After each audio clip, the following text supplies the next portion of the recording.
Philadelphia. I'm Bruce Buffer. It's time for the Anthony Gorgano Show. Live from the Xfinity Studios. Well, good morning, good morning, good morning, good morning, good morning, good morning, good morning. Happy Tuesday, December the 30th, as we are inching closer to 2026. This is the Anthony Gargano Show, presented by the BetPark Sportsbook online casino app and our good friends at Xfinity. So let's add a new foe, a new more than likely foe to the potential first round opponent, the Rams. Last night, the Falcons take care of the Rams last night, and it was wild. I'll be honest with you. I was rooting Rams. I don't want to see the Rams first round, man. I don't want anything to do with the Rams in the first round. You can see last night, like they were a kickoff last night in their offense, and they still probably should have won. There was the pass interference penalty late on Tutu Atwell that they didn't call. He's grabbing, the guy's grabbing his arm. It's a touchdown. Stafford just misses another big play on first down, and then Puka almost makes a circus catch on third down. And at least they would have kicked it and gone to overtime. I really wanted the Rams to win. I don't want to face them. I don't want them first round. I don't. Now they're in the mix, right? You got the Rams, you got Seattle, San Francisco, those teams out west, which is why I agree with what Sirianni's doing, and he's going to play his guys. I think you got to pray that Detroit beats Chicago, and then you get the Packers in the first round. Like, you got to win, right? And that's the way to do it. Like, win, pray for the Lions, and hope we get the Packers. And this way, you just avoid any of those teams from the NFC West. You know, like that to me is everything. Because with the way this whole thing is going, you play the Packers, I feel great about them. It is interesting. Mike Sealski, our great friend, had a column today, and he brought up the idea that this is who they are. Like, their offense and the second half and all the 3 and outs is what they wanted. That's what they want to do. Now, obviously, they don't want to go 3 and out, but they want to protect the ball at all costs. You got to lead. They're not going to put the ball in peril. That's who they are. And we've been saying that for, the whole time. Like, that's why I said, no matter what happens in Buffalo, it doesn't change the way I feel about them. They're going to have to win with their defense. And they just hope that you get a few drives and you grab a turnover and you win a game, 20-14. That's who they are. Can that get them to a Super Bowl? Yes. I mean, is it the path that we all want? Of course not. Like, you want to feel good offensively. But depending on the opponent, like if they play Seattle, that final score is going to be 16-14. I don't know who wins. Like, that is exactly what that game's going to be. The Niners, I think they can move the ball. There's a little bit more scoring. And then the Rams, I just don't want to play the Rams. I mean, VG's been saying it all year, and he's right. Like, the last thing you want is Stafford with Dozers. He'll have Devontae Adams back, and I don't want to face him. I don't. I don't want anything to do with the Rams in the first round. I know it's here, and it looks like we're in a cold spell. It's going to be a cold spell for a while, but I still would prefer anybody else but the Rams, including Seattle and the Niners. So that's kind of where I'm at this morning when we wake up. Good morning there, VG. Good morning. How are you? I'm with you. I mean, this is what it is. They are. They don't have Devontae Adams. They rested a couple linemen last night, which showed Alaric Jackson and Kevin Dotson. because they don't have anything to play. They can't get the 1 seed, so they're resting some linemen. So, I mean, to say like, the Rams just lost to the Falcons, they're an easy win, or they're not as formidable as we thought, I don't think that's an accurate statement. I think they're just dealing with some stuff, and they'll be healthy in a couple weeks. And I don't want to face them. They got to play the starters. You need if you have the slightest odds to guarantee a Packers, you got to do it. It would be. I agree. If they rest people and somehow lose, and the Bears lose, I mean, you can't live with that. You could have had the 2 seed. They have to play as if everything's on the line. No, the last thing you need is to get snake bitten by Washington. Like you don't need that. No. You don't need that a little bit. No, we got to face the Packers. And that 2-point conversion that's stuck in their craw. I mean, they may have backups. They're going to be chippy. Oh yeah, and we've seen them before with Lulu and stuff. Yes. Do not need that. Yes. So take care of business. And you got to play. If you're injured, you're injured, man. You got to play. You got to play everyone now and see how you are in a week or two. Yeah, I mean, this idea that rest is the great panacea. I don't. I mean, No. I mean, what's a week going to do to Cam Jerkins? He's got to gear it up, man. That's it. As Dave Chappelle said, that guy needs a backiotomy, and a week's not going to right? do it. Yeah. Hey, by the way, just come up on the show a little bit. We got BG. BG's recording Brandon Graham Unblocked. So he's going to be coming in here. And then at 9:50, Andrew, we got Baldy from 9:50 to 10:20. Then we'll do a check-in with EJ. We'll talk to the brain, do the whole thing. So you want to be listening because we got Baldy and we got BG. So it's going to be fun. We'll go over some top moments of the year. It'll be good. So you and I, the three of us, with Andrew in the sick bed, which do yourself a favor. If you know anybody that's got this virus that's going around with the vomiting coming out both sides, like it's not good. Like I look at Andrew right now, and he looks like death. He's paler than me, believe it or not. Yeah, he is, and that says something. I feel paler than you. That's sickly. This virus, you don't want anything to do with it. Because I'm looking at Andrew right now, and he's looking. I'm feeling nauseous. He's pale. He's got a little green to him. I don't know if that's the hue of the hat going on to his face. But no, you're right. It's been like 3 days of just sitting next to a came out of toilet. the lagoon. The lagoon. Yeah. Years ago, my buddies, Bob Means Jobs, Red Vinny, everybody, we went. We had the bright idea of getting a canoe. And canoeing in the You guys? Yes. And canoeing in the Schuylkill. I'm sorry, it wasn't a canoe. It was like a blow-up raft. That sounds like an even better idea. All right? Yes. So now, what happens when you got 5 dudes who aren't exactly outdoorsmen on the Schuylkill in a raft? Yeah, not good things. People disappear.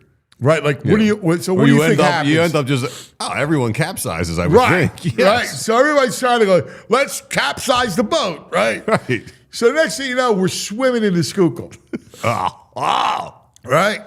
Oh, so man. we get out, and there's like green slime that's just on you. So we're like, we got to wash off.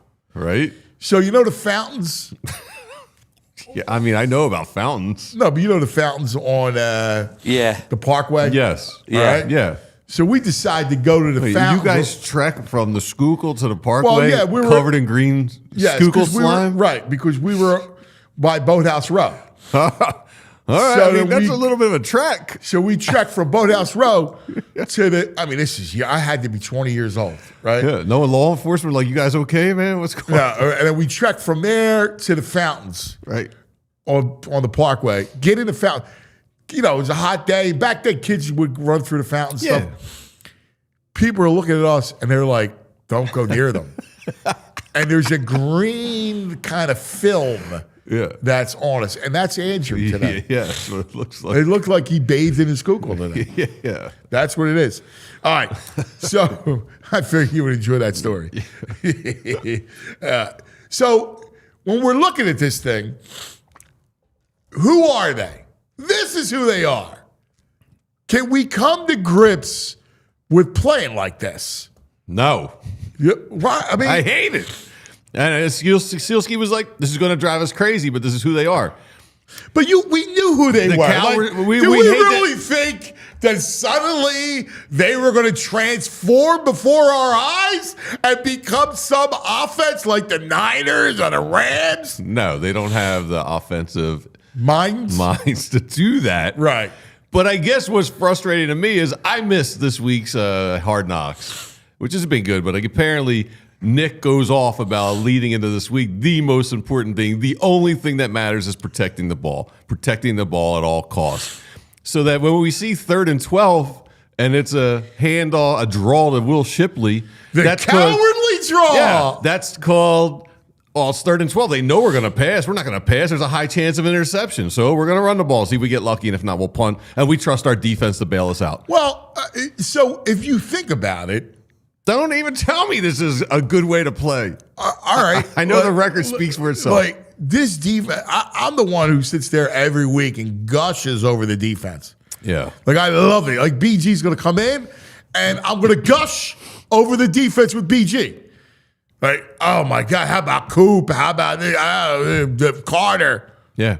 By the way, that thumb in the eye. Ooh. Does he get suspended? No. There's no way to prove that was intentional. I know. No. I don't. I know. I just worry about stuff if he like did, that. it'd probably be a 2-gamer because that'd be a second suspension. So I know, but I saw this whole.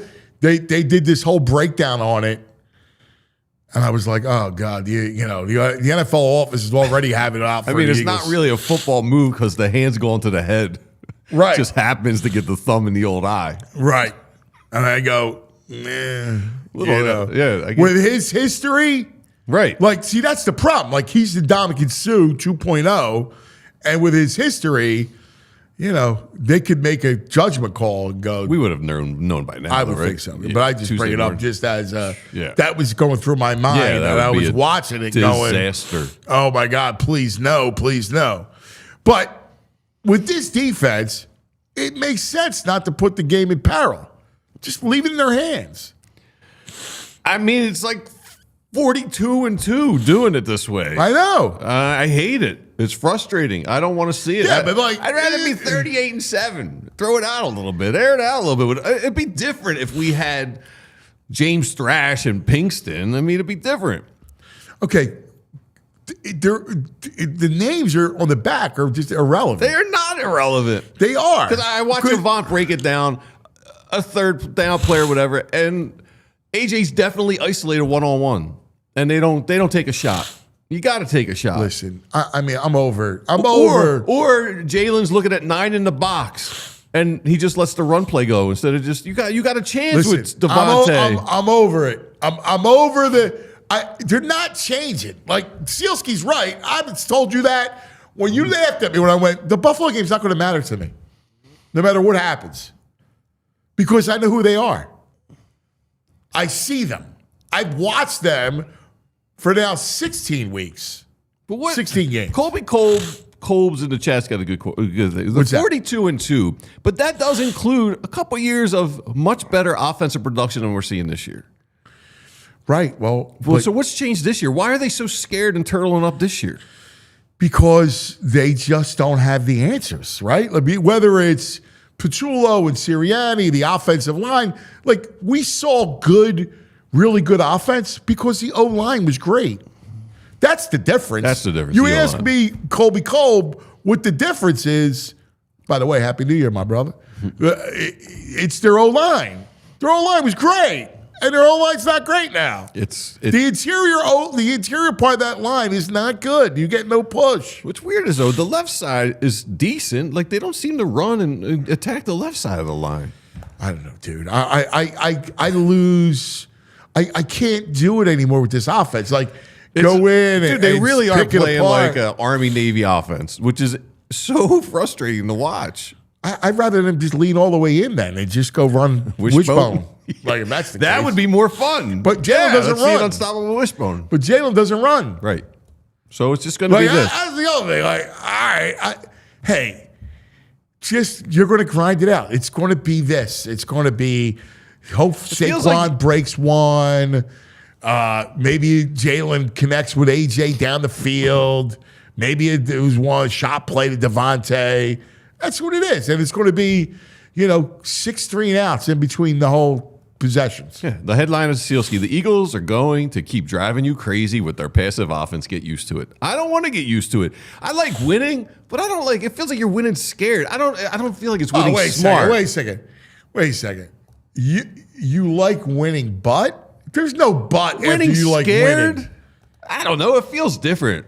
Last year, it's not about last year who's they got just the barreled biggest through, stones. and they were like, "Boom, this is us, who we are." It's not big stones. It's about winning the game. No. You got to win the game. Like I don't care about that. Like all of a sudden you care about stones? Yeah, Mr. Pacifist, yeah, Mr. Leaf Eater. I liked winning last year like that. We were like Godzilla running down the field. I like got that. a guy who eats fake pork, and you're telling me that you want? Well, I got to win with stones. Yes. No, winning, playing man. scared football. Come on, man. You told me yesterday I you don't eat think fake you can pork win. for New I don't Year's. think you can win a Super Bowl playing scared football. I don't know. Well, we're going to see. Their defense is great. Like maybe Phenomenal. that's what it is. Phenomenal. Probably better than last year's defense. Their defense is unbelievable. Yes. So you still got to score, and you still got to move the ball. Well, I guess we look at 13 points, won a game. I mean, we can't. That doesn't really count as scoring, but 13 points. They won a game against Detroit with 16 points. I mean, Yeah, Green Bay. Were they scoring Green Bay? looking back, those teams stink. Yeah, but they don't. They weren't stink. who we thought they were. At the time, No, they were they still were good. not. Yes, they were. No, we played the Chiefs. The Chiefs were weren't they like 2-5 or 2-4 at one No, time? because they played in week 4. Or wherever, actually, week 2. Yeah, it was week 2. Yeah. Yeah, but they ended up being like 2-4. They weren't a good team, the Chiefs. The Lions are. They still had Mahomes. I mean, there wasn't like it was on the road. I'm not telling you it was like some incredible win, but they gutted it out. Spags a great DC. They still had defense at that point. Yeah, Joe in the chat. Yeah, it's an Eagles prevent offense. I hate this prevent It is offense. the prevent offense. I hate it. It I've prevents said you this- from winning. I've Except said for this, it works. It works. I just want to bash my head into the I wall, know, dude, with it. Listen, I hate it's it. horrible to watch. It's horrible to watch. I get it. Horrible. But if you win, well, so be it. Yeah, I know. It's like, oh, But it is about winning. Like, come on. it doesn't feel right. Style. We talk about You style. gotta have a little points? style, a little flair. No style points. Style. Yeah. Style. I don't want to win like we got. I do. I just want to win. Sealski But you're says not- 'cause you're not they gonna play turn like it. they got Trent Dilfer. Wait, dude. What's going to happen overnight? Like they're going to turn into what? The team they were last year, maybe? They can't. The O-line is what the O-line is. You can't turn to the last year. What's the alternative? We saw the alternative. Hey, open up the offense, and Jalen threw 4 picks to one game. No, he's not going to throw 4 picks every I game. agree. But again, he may throw 2. All right. Well, I that's all trust. right. I Like, trust that we can overcome going that. into the playoffs, I'd rather win this way than suddenly I'm going to open it up and go be in attack mode. Here you go. Jeff is in the chat. He says Jalen's going to be running in the playoffs like he did last year. They're going to open things up. There is a group of people who think they're just going to open this playbook up in the playoffs, and we're going to see a different No, offense. they're not opening up anything. I mean, at this point, there's nothing to open up. What do you open up? Now, could I see Jalen running more in the playoffs? Yeah, I hope. I hope there's nothing to stay healthy I wanted him to run against the Bills. The other problem is he doesn't look too spry No, he doesn't. at this year. point. That's another issue. But I'm hoping that there was what game was it where he actually looked spry? Was the first Washington game or the Raider game? I don't know. Now you're asking me, dude. Yeah, I know. Wrong person. But he looked bouncy.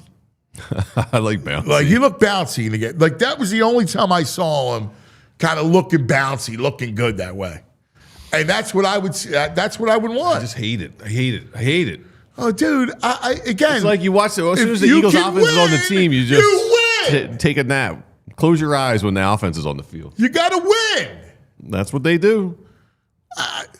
Look, worry about next year. Worry about what it looks like, and like I agree, you can't sustain this stuff. All right, Well, but time will tell. Here's again. you could beat the Packers this way. Yes. 100. Packers are nothing. I just don't want to play the Rams. I don't want. That's my all three West teams. But if I got to rank them, maybe I'm the football idiot. I'll rank the Seahawks my most favorable team of the West. I got to rank Seahawks, Rams, Niners. Seahawks are the ones I want out of those three. Yeah, I don't want any. I don't want any of them. Yeah, I don't want any. But I don't want any of them. It's going to go we'll through talk the to Baldy. He'll get Baldy's opinion on who it is. Their defense. See the Seattle game. The Seattle game. I could just see it. I've seen that game 100 times. They can shut out Seattle. They can't shut them out. Yes, they can. Shut out? Like you're asking shut out with Jalen Carter Smith back? and Jigba? John Mitchell? Dude, asking for a shutout is ridiculous. I just don't. That team, I don't know, dude. I mean, could I see a pick six? Okay. I mean, but you're asking for something that's not an everyday occurrence. No, I understand. Shutouts and pick sixes. And, they just held the Bills to what? 12? Well, the Bills didn't score until the last 5 minutes of the game. The Bills are a much better offensive team than the Seahawks.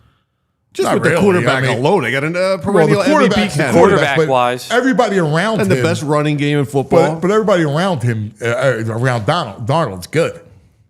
Yeah, but it's Darnold. But if you can do to Darnold that you did to Josh Allen, Yeah. that dude's going to be seeing ghosts all game. You know, that's the only way. That's the only way. But again, you're still going to have to score against that defense. Yeah. And that defense is nasty. I'd rather play the Niners. I know I can move the ball. I trust them. They'll put up a quick 14 against Well, by the Seattle way, and then turtle up. I mean, listen, I know Purdy's playing better and he's playing well. He looks good. Here we go. All of a Here comes sudden, the he's Purdy Montana. slander. Stop. Here He's comes the Purdy Montana. slander. Get out of here. Just Purdy. because he's slight, 5'4". he's got a small frame and Mr. Irrelevant. I mean, come on. Great story. He is. He's The other playing night was well, a great story. You but had a he's number playing one well. overall pick playing the last guy drafted, and they battle it out. It was a great storyline. It was. I'm not saying it's not. It's a good story, but you're going to bring Purdy here in the cold Where's he from? with his little hands. He played at Iowa State, so He's from the Midwest. he's played in the cold before. The farm boy. I still remember seeing him that day. He got hurt early. Well, yeah. Jalen Carter up the middle. And here's the other thing. Oh, he's an Arizona boy. He might be right. He might not be able to take the cold. Listen, he gets swatted a lot. Yes. Well, he had one swat that night. No, he got That swatted game. a lot. The other night, he got swatted. Swat. I see swat. I believe that. Jalen Carter's mitts are all over the place. Yeah. But Give me the Niners. All right, give me the Niners. Oh, you're going to do that? Give You're going me to the tempt the Niners. gods. I do check the gods. Give me the Niners. All right. Hey, coming up a little bit later, so don't forget, BG's going to come on, but we got him about 5 minutes. He's going to stop in. He's after his recording. We always love having our man BG here every week, live on the program. So Brandon Graham live, then Baldy coming up at 10, about 9:55, and then we'll go to our man. After Baldy, we got EJ, our man on the scene. So we'll do that, and then I want you guys to think about this: the most memorable moments of 2025, good and bad. Like we were hashing it out last night, and I mentioned the Kirkering throw. And VG goes, well, I thought it was only positive. Yeah, I've blocked that out of my thoughts already. I mean, if we're talking about the 10 most memorable moments of 2025, unfortunately, that's got to come to the list. I don't even know what you're talking about, dude. That is Come blocked on, out. bro. I mean, it's got to be on it. I hate it, but it's got to be on it. All right, let's take care of some business. Yes, let's talk about Xfinity. So my father was over the last week, and we watched a lot of football. And he's like, dude, I love your setup, man. I was like, thank you. But nod my head. Xfinity is my setup. That's it. Look, with Xfinity, it's the ultimate sports destination. You got the best games, right? Your favorite teams all in one place. The way you watch is next level. The perfect fan flex.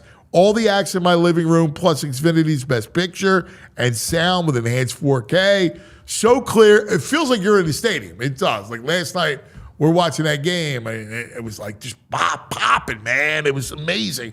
I had 4 games going on once at one point on Sunday. On top of that, you got real-time notifications, live stats, running your TVs. Right on the right-hand side, you got the live stats. Next game day, make sure that big fan isn't a big fail. Learn more at Xfinity.com. You want to watch the next level. Xfinity, imagine that. Restrictions apply. All right, now let's talk about the Bet Park Sportsbook online casino app. Birds, Washington, all right, for the finale. This could be the greatest Week 18 because you got games that matter, right? Tampa and Seattle, or you got the Seattle and the Niners, Tampa and Carolina, Pittsburgh and Baltimore. You got all the college. I love Ohio State. I love Indiana. There's a lot of Bama. I think Indiana is just a better team. Saban's not there anymore. I love Indiana and I love Ohio State. Ohio State Buckeyes roll Miami. So check it out. You can play it all on the Bet Park Sportsbook online casino app. There's always another way to win. New customers get up to $1,000 casino bonus back if you're down the first 24 hours. BetParks.com has all the details. All right, same game parlays, they got it all. Just remember, you got to be 21.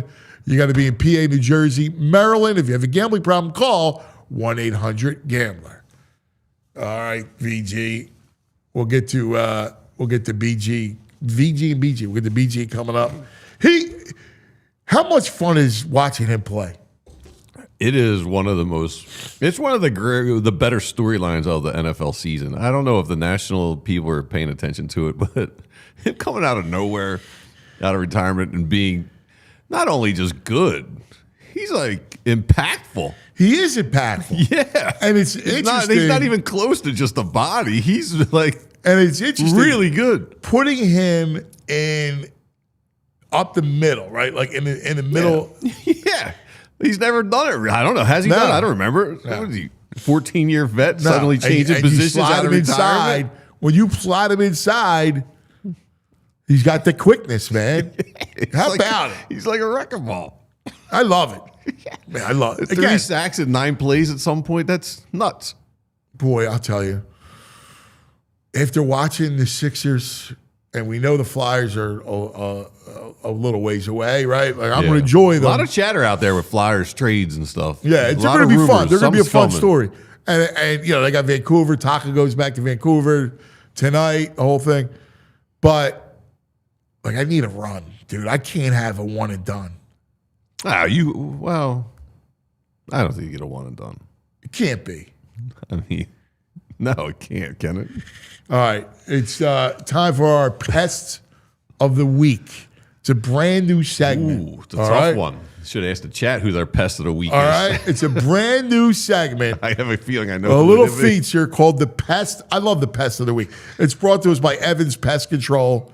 All right. Mm-hmm. You can trust Evans Pest Control to get rid of any pests. Yeah.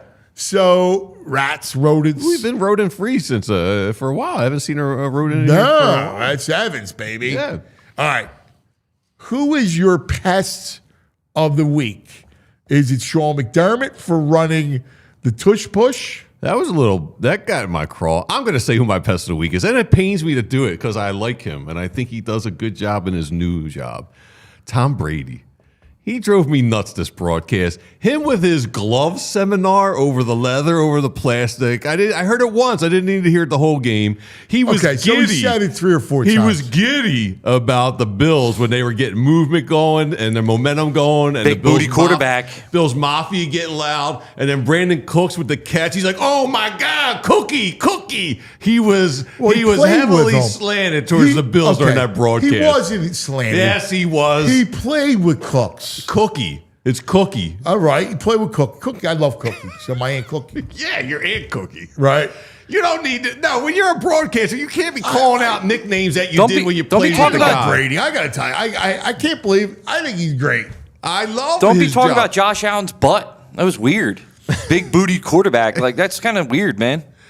He was so he might as gotta well give have, that big he might booty as well a push jump or through whatever a he table said. during the broadcast. He was so He built wasn't up. like that. Yeah, Wearing that's and he my- was my wearing one pest of the glove. week. Like, what are you trying to do, dude? Right. Yeah, One glove? I get it. Like, Is that because he's writing with the other? It looked like he was glove, like or a it's 007 villain. What did I say? He James said- Bond He villain. did look good. I thought he looked cool, to be honest with you. He had the long trench coat. People saying it was an homage to the Juice because they were in Buffalo. Could have been. Oh, that's great. All right. You want to go Brady? I'll go I mean, Brady. I can't go the obvious. It was Kevin Patullo. He's the pest every week. He's like a cockroach that doesn't die. He just keeps coming back no matter what you give him. Patullo. That's what Eddie Wright The would say. award should be the Patullo The Pest of the honorary Patullo Pest of the Week award Via Evan. goes to Brady. Tom Brady. All right. I'll give it to you. We'll go Tom Brady. Come on, man. He was so. I had made notes. I was like this him, guy's though. so I have to be keen. honest with you. I think he does a I good do. I job. like him. I agree. I think he does a really good job. But he did look like a James Bond villain. I'll give you that. And you're right about the booty quarterback was like, all right. Yeah, I don't need that either. He has those moments where he tiptoes in that weird line. Like the seat, like the Peloton like seat back in He like said week something 3. a little awkward every broadcast. Just a little bit. One moment. Well, he is a little weird. Like, you got to be weird. Like, to be as great as he is, yeah. you have to have a bit of a weird quality to you, right? Yes. But he's got. Plus, he's beyond wealthy, so that adds to your weirdness. He makes like $37 million doing this. Yeah. He's going to throw it to his ex-wife, just got remarried and is having a kid, like. Yeah. She's worth more than he is. isn't He's she? going through it too. Yeah. Yeah, no, but Yeah. there's a weird component. I think he's a great dude. Like, he loves Tony's restaurant, Yeah. and he's great. Like, he showed up at Aroma in South Philly, and he eats there a lot. Right when they're in town, he always goes to Tony's place. And this is what got me. He stood outside. There was a bunch of kids waiting outside. They knew he from was the coming? neighborhood. Yeah. Oh, man. Tony got loose lips. There was, it's just, it's neighborhood. People know, Anyway, who's there? People know that a lot of people go to that restaurant when the NFL's in town. Mm-hmm. So the kids are all lined up. So Tony's like, listen, there's a bunch of kids outside. He said, but you eat. And he goes, no. I'm going to go do it. And he stayed outside, signed autographs. It's this year. Talked to every kid. Like, I thought that was cool. Yeah. He seems like, he was a great villain when he was at New England, but I don't know, just everything he overcame, He wasn't a high draft pick, and he's just a hard worker. Yeah. He's a relentless worker. Listen, he's maniacal about winning. Like, that's what's great And about everything it. he does, because he transitioned to broadcast pretty good. He wasn't great when he first No, started, he but worked he's at working it. at it. You can tell. You can tell he worked at it. All right. Our Evans Pest Control Pest of the Week goes to The villain, Brady. Tom Brady. The Patullo The Pest. cookie. The cookie was too much. Oh, Cookie. Oh, my God, Cookie. Well, All right, listen, all he's You got to keep it in he's a check. good I st- get it. He's Aikman doesn't do he's that. a good story. Yeah, he's. Cooks is a good I actually story. didn't even know he was still in the league. No, yeah. Well, they were so desperate because they have no receivers Yeah. that they signed him about a month ago. God bless him, man. I don't even know how old he is, but he feels like he's 40 by this time. And he's still got some speed. Must have felt good for him. Yeah. Playing the Eagles. I mean, think about it. Super Bowl. Yeah, he got crushed. Who crushed him in the Super Bowl? Was it Malcolm? That was It might have been. I think it was Malcolm Jenkins that crushed him, yeah. He's only 32. Whew. yeah. There is Eddie says Brady was giving an OJ homage. By the way, quarterback Drew Brees and Larry Fitzgerald headlined the group of the modern finalists first year eligibility for the Hall of Fame. Yeah, you can't have a problem with that, right? I thought you were about to say Drew Brees is coming back playing for somebody. Like Rivers. Like Rivers, yeah. Rivers actually was all right. Like you could tell though, he wanted nothing to do with getting hit. When you're watching him, he's getting ready to have ball. Did he down. always have that weird delivery, little sling thing, or does that something that as I he older? think as he It got looked older, a little weirder as he got older. Well, Like he he's got a also shoulder issue. he also like porked out. Oh yeah, Right. Yeah. So like you see him, he just looks. Yeah, and how He awesome looks like a when great they cut father. to like his It's a great story. his I high, thought it was they like- cut yeah, to it his is. high school team and they're watching him play. Like Yeah, their it was coach is all- now suddenly in the NFL. It's all. I mean, come on. Like that's why that league is the greatest, man.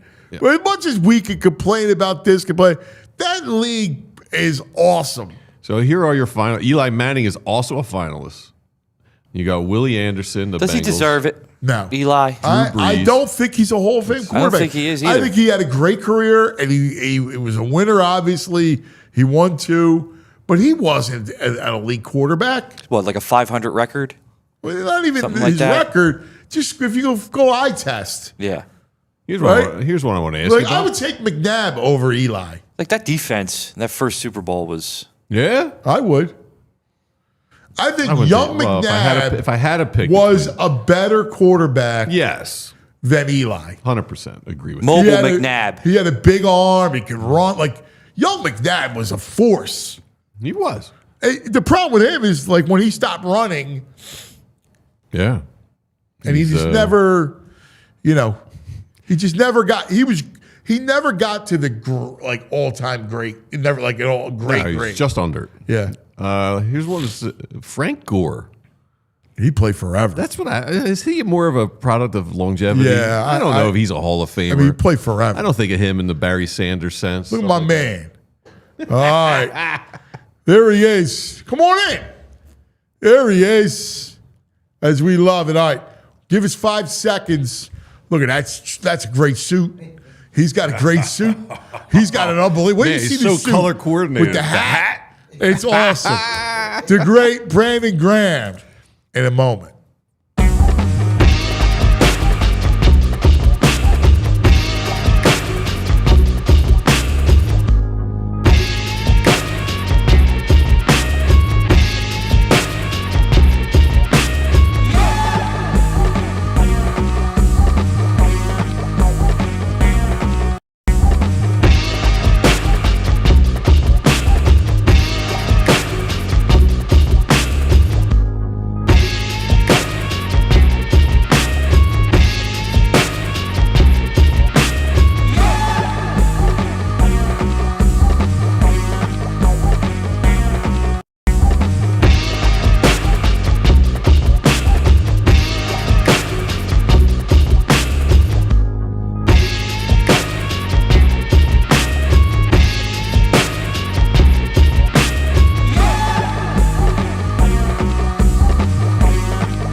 Let's welcome back. Time now for BG's Breakdown.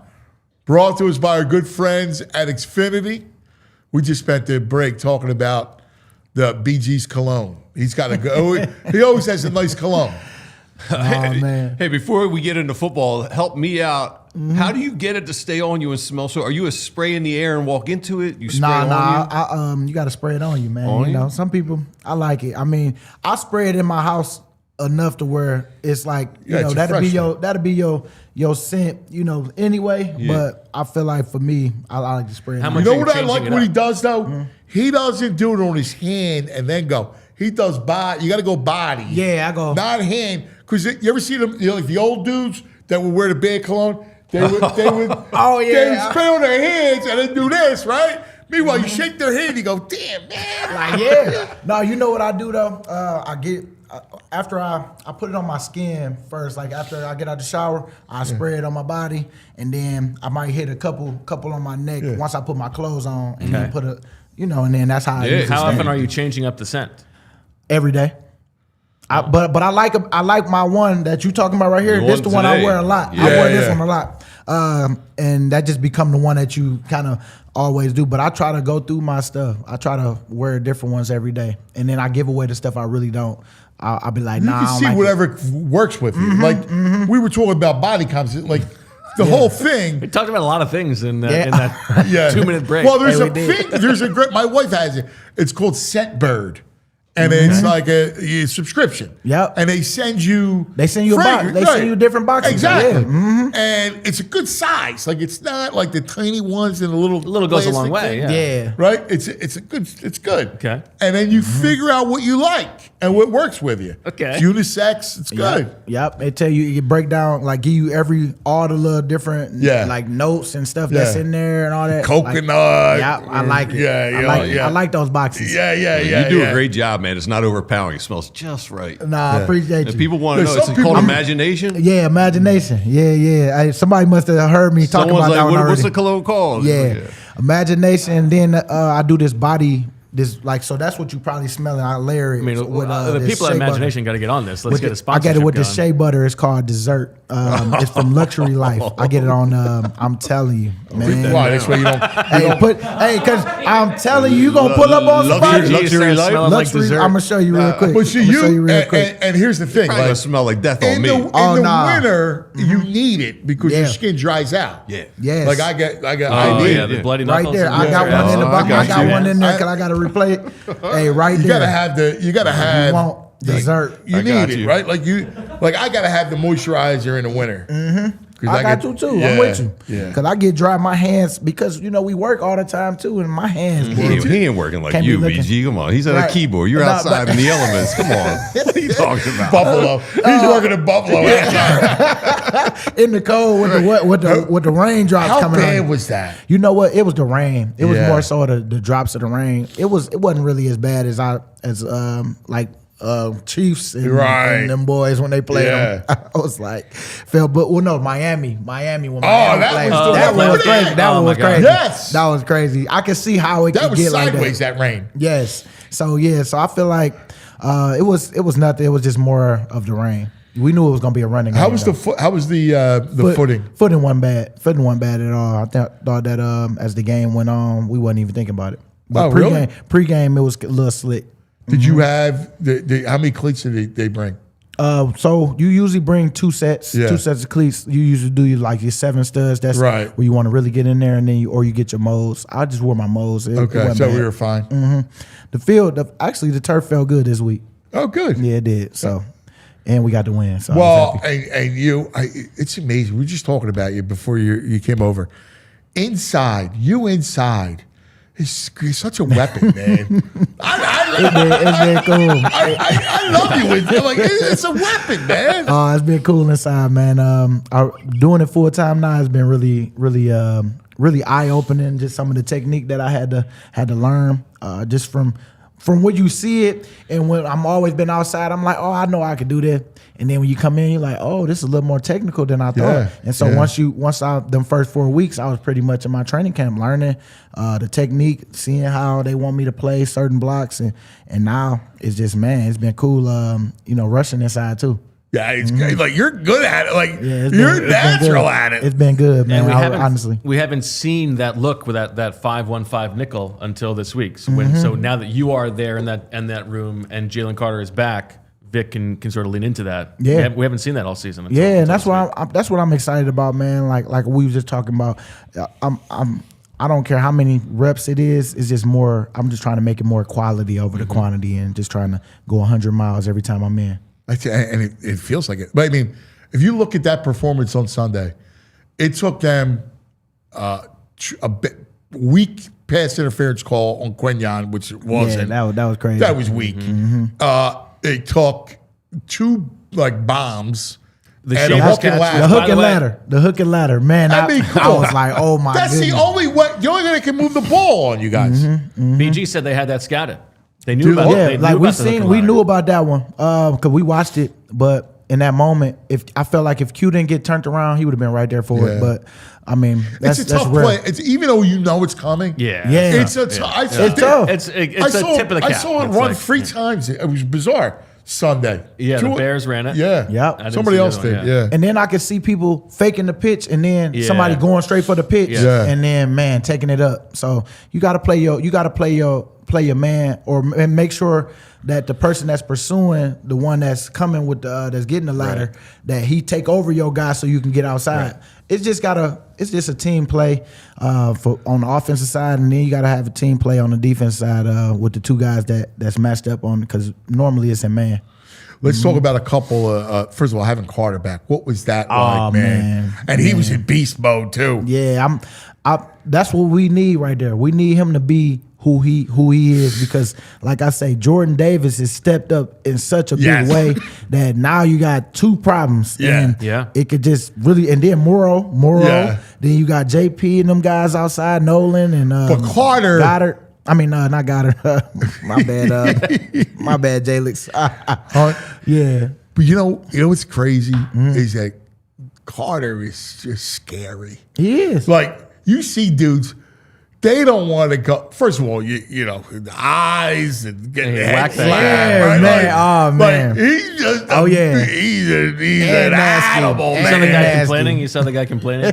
Oh my gosh. I know. I mean, man, of course, he was mad because they was Smacked hurrying upside him the up, head. and he like kind of pushed JC up, like to hurry up, get Yeah. up, because they was trying to get back on the ball, and that boy JC didn't like that at all. If he feels, if somebody told me, if he feels like disrespected at Yeah. all, then he has this look, like a weird smile. Yeah, And if that's when you know see you're the in trouble. evil smile. You in trouble. Oh, you better run. And you know what's cool? I'm happy being back, because being able to, hey, I got you, baby. Come Yeah. on. Like, you know, you gotta have your little cold words, you gotta have your little talk, but you can't go at him when he in that mode, because Right. you gotta just kind of like, hey man, it's gonna be all right, baby. I got you. You can't be come on, man. You can't be Yeah. because then you be like, well, why you ain't talking to them? yeah. You tell them to get back. Yeah. You know, like Yeah, that. yeah, Like, you yeah, don't want to yeah. get him going Yeah, like that. no. I be like, hey man, come on, hey. Let's go take it out the next play. Let's go get it. Cause he do put that, he got that look in his eye that you just gotta be like, hey, all right, man. It's me. Turn It's you me, over this baby. way, yeah. Come on, BG. Were you around him in the tunnel when they were having words afterwards? Yeah, I was right behind him, Yeah. but I couldn't move fast enough up there. They had already started already, so I was like, dang. But I seen Fred and all them up there, so I wasn't really worried too worried about it. I just hoped that the guy wasn't trying to go at him, because I knew JC was just gonna keep walking and talking, but. If the dude would have kind of like leaned over towards him, then it would have been it's a over. wrap. Well, it's a recipe for disaster in that stadium. Yeah. They put the locker rooms right next to each other. I mean, wild. I say this dangerous. When we came down from the first one, before the game started, I say, man, this dangerous. Like, because I'm already talking stuff. Yeah. I'm talking stuff to Josh Allen as we walking down, because they watching us as we go down first, because they got to get introduced. And I'm like, yeah, 17, I'll see you in a minute. I'll see you in a minute. You know, I'm be saying what up to you in a minute, all that stuff. And I'm like, yeah, this dangerous in Yeah, here. they're boy. asking for it. They are asking for it. That's like Michigan, even with us coming down that Yeah. one tunnel. Yeah. Michigan, Ohio State. What you think they gonna do? Yeah. What you think? Yeah. You know? Yeah. So yeah. What did you say to Josh? Oh, I just told him I was gonna see him Yeah, soon. yeah, You know, that was fun. And then he just kind of like act like he wasn't looking at me. You know how people turn their head like, yeah, okay. Yeah, I've done that. Like, yeah. No, but it was good though. It was good. it was such a good win. Like this unit. Like, how about Cooper? Even in the play that didn't count, the fumble. Yeah, that was crazy. Pushing the dude. Yeah, got him out the way. I mean, freaking man, love that kid, man. I'm telling you, we got some tough dudes on this team, man, and I love it because like we ain't thinking about nothing other than just taking care of our job on our defense and just giving the offense that spark that I know that they about to come together and put together, man. Because this playoff run is about to be crazy, and I'm so excited for it. I know it's going to be amazing. How about Epps? What Epps has done, I'm having Epps. I'm telling you, there, man, Epps is a player. Man, he's been a player. I hate it when we lost him, the one, because he is like, I would just say Epps is one of those guys that hold people accountable, and he's like that glue that you don't even know that you needed until he left. And then you're like, dang, he was the one kind of keeping this at a minimum and all this little stuff. And so it's so cool to have him back. And then for him to be playing again, because it was kind of tough to see him just kind of sidelined a little bit, knowing that he just was starting out there with the Raiders and what he was when he was here. And so I'm happy that he's kind of getting back at getting his element and helping us in a big way. It has helped the defense to not have there are no weak links out there. No. Yeah, You can rely on everybody who's on the field to be where they need to be. Nah, it's cool. He's making them some money right now. So the talk of the town is, can you win this way? Like rock fights every game, right? Where don't turn the ball over. Yep. Right? Make the offense. If the offense goes straight out, so be it. Yep. As long as it's not sudden change and a bad turnover, put the defense in the spot and win it on your backs. Yeah, I mean, we gonna always take it. Defense win championships, man. And if we stay healthy, I like our odds, and we see when we get turnovers how much it helps the offense, because when we got that strip sack, JP, we go down, we score. You know what I'm saying? And it's just more about us just not focusing on just the negatives of what they say the offense should be with us playing like this. It's like, no, let's just stay focused on us playing like how we playing, and however the game shake, it shake. But let's make sure that we bring that energy and we get them boys going, because I really feel like this cup is about to start pouring over on the offensive side, because, man, they like you say, you have a good first half, and we just got to make sure that we finishing it the same way we started, and I think that's going to happen. Well, it goes back to in playoff games, you're going to be more conservative, right? Like on offense, like you know, it's how teams play it. This defense travels.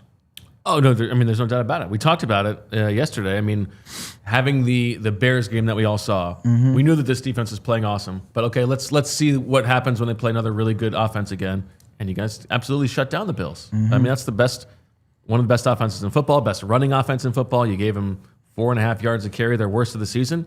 There's no doubt that it travels. Yeah, that's what I'm saying. Like, man, it's more of us. It's always been about us, and if we stay like working, preparing the way we do, and just having that detail that we need, man, the sky is the limit for us, because you can see the trust that everybody has together, the trust in the coordinator, the coaches that we have that's telling us, like, hey, this is what we seeing, same thing that we talked about in practice, all this stuff.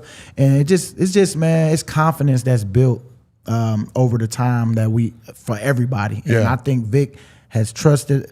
He trusts everybody out there, so he's not afraid to call whatever, because he know that we have a smart defense. We're communicating out there, and sometimes that's tough, because you don't always have that, man. So I think that in this time right now, we just got to keep maximizing on it and staying on the same page, because you see, all it takes is one time for you to mess up, and the deep ball, because I don't know who messed up on that one, but I know that we took accountability for it. Didn't happen again, and they was getting them like them 50-50 balls. Yeah, I mean, oh my god, challenge that Shavers won. That was, I don't think that was a catch. Oh, that was crazy. Yeah, I didn't think it was a catch either. See, we don't see all that. We just know that they make a call. It's a quick thing. You gotta do it, but they did get it on the ball fast, because they knew it was. Yeah, they knew it. So Nick said that, look, we're gonna go win, right? Like, we're gonna go play. Yep. You feel good about everybody playing Sunday and doing it? I feel good about it, man. I really do feel like, hey, man, every week that we can to keep getting better. And if it's in practice and we don't play this week, whatever it is, just make sure that we getting that 1% somewhere. And I know that practice has been great. Practice has been, I mean, we work hard. When you see us flying around out there, it's because we flying around in practice, and we're not always making all the right decisions all the time. Like we might have a missed assignment, but that's in practice. But we rarely have missed assignments out there on the field. And so as long as we keep that up, man, I think we put ourselves in a good position. How much does it, the fact that this group's been there and coming off a win? Like, we talk about this a lot, like it's a media talking point.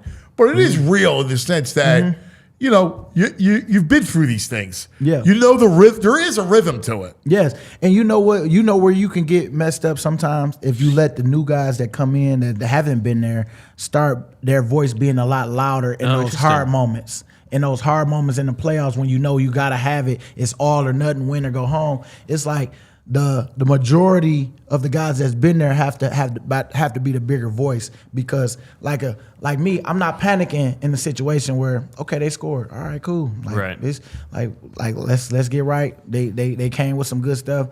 Offense about to go out there, they about to do it. You got to be calm in those moments. But sometimes, like when new guys come in and they know it's all or nothing, we about to go home, they kind of go back to their old ways of thinking of when they was on that other team that didn't even make the playoffs, and now you make it. Now you feel like your dreams is coming to a close, and it's not really as bad as you making it in your mind. So we got to make sure we stand true to who we are and not panicking in those moments, because the pressure of us win or go home is getting to. So as long as us, majority of the guys that's been here before, that won last year, that knows, hey man, it's just part of the journey. The game is not over. Let's finish it. Let's do it. That's interesting. Yeah. All right.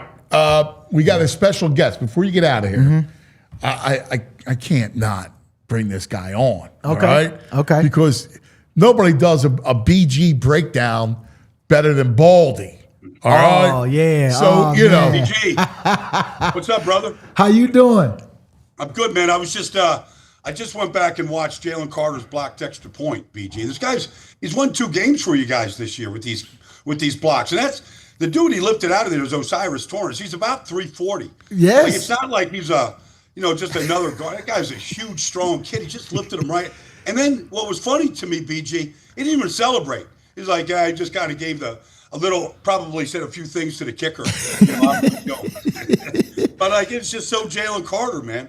No, I love it, man. Jalen, that's what I say. Like, we need that energy. We need him to bring that Aaron Donald can't be stopped attitude, because, man, when he's out there playing the way he's playing this past week and got that confidence, and Jordan Davis doing what he's doing, and on top of that, JP and the guys outside, I mean, man, the sky's the limit on where this team could really go, and this defense could really go. Looked like his shoulders, shoulders look. Right? I mean, it felt good all week. Like when we was in practice, he looked good, man. He looked like he was focused and happy to be back out there, and it showed up big this week. And I like I tell him every week, I gotta have you, man, because it's the difference from you being a $200 million man with 100-something guaranteed than just an average. Man, You know how they try to make up something for him, but I told him he need to be that guy. He could be the face of the NFL right now. Baldy, he's good at just breaking stuff, man. He can breaking people up. Like, why not? Like, everybody a fish. Everybody the fish out there, because I'm Jalen Carter. You know what I'm saying? Like they the ones that's mad that they got to go against me today. You know what I'm saying? So that's where the confidence started to grow, and I'm hoping that's what's happening right now for him.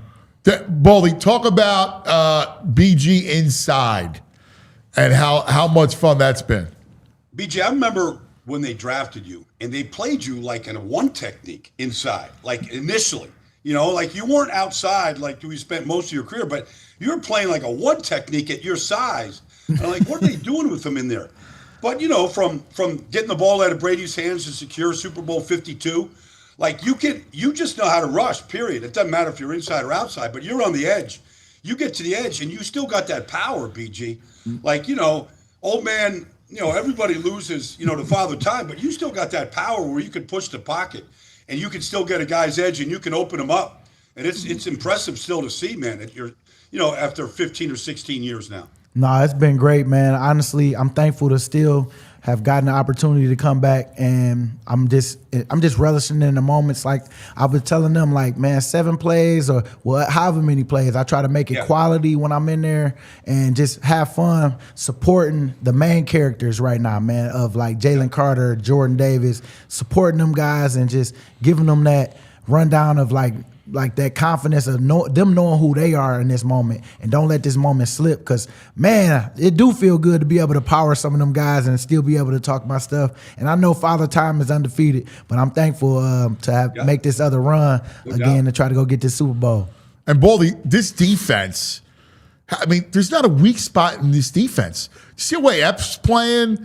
I mean, geez, Campbell. I love Diehards. I love that kid. He's a good kid. Me too, man. Like, I mean, Baldy, you look at this defense, and this is what can carry you to a Super Bowl.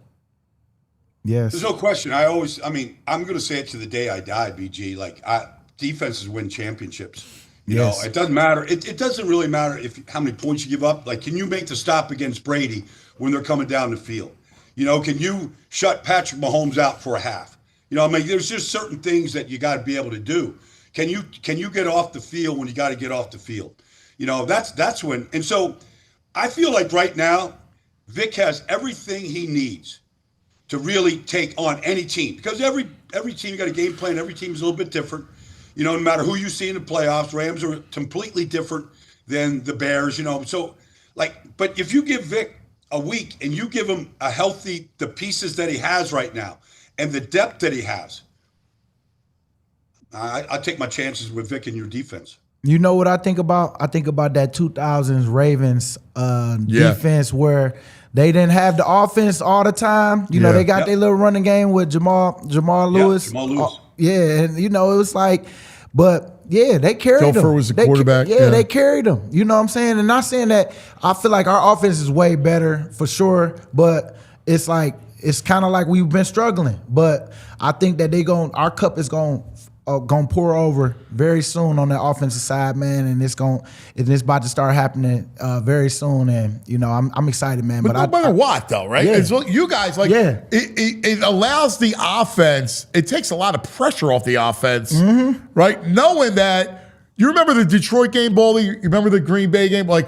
turnovers, and you guys didn't allow points. Yes. And that's where we just gotta keep taking on that challenge as a defense. If they don't score no more, we win the game. That type of attitude. That's how we go about our business. Of course, this last game we playing the Bills. I mean, we just wanted to make sure we stopped the run, and they got some good plays in there when they needed them. And man, we just happened to make the stop at the end, and that's just NFL for you right there. But man, I thought we hung in there strong, and even on that 2-point conversion, the way we was talking to ourselves, talking to people on the sideline.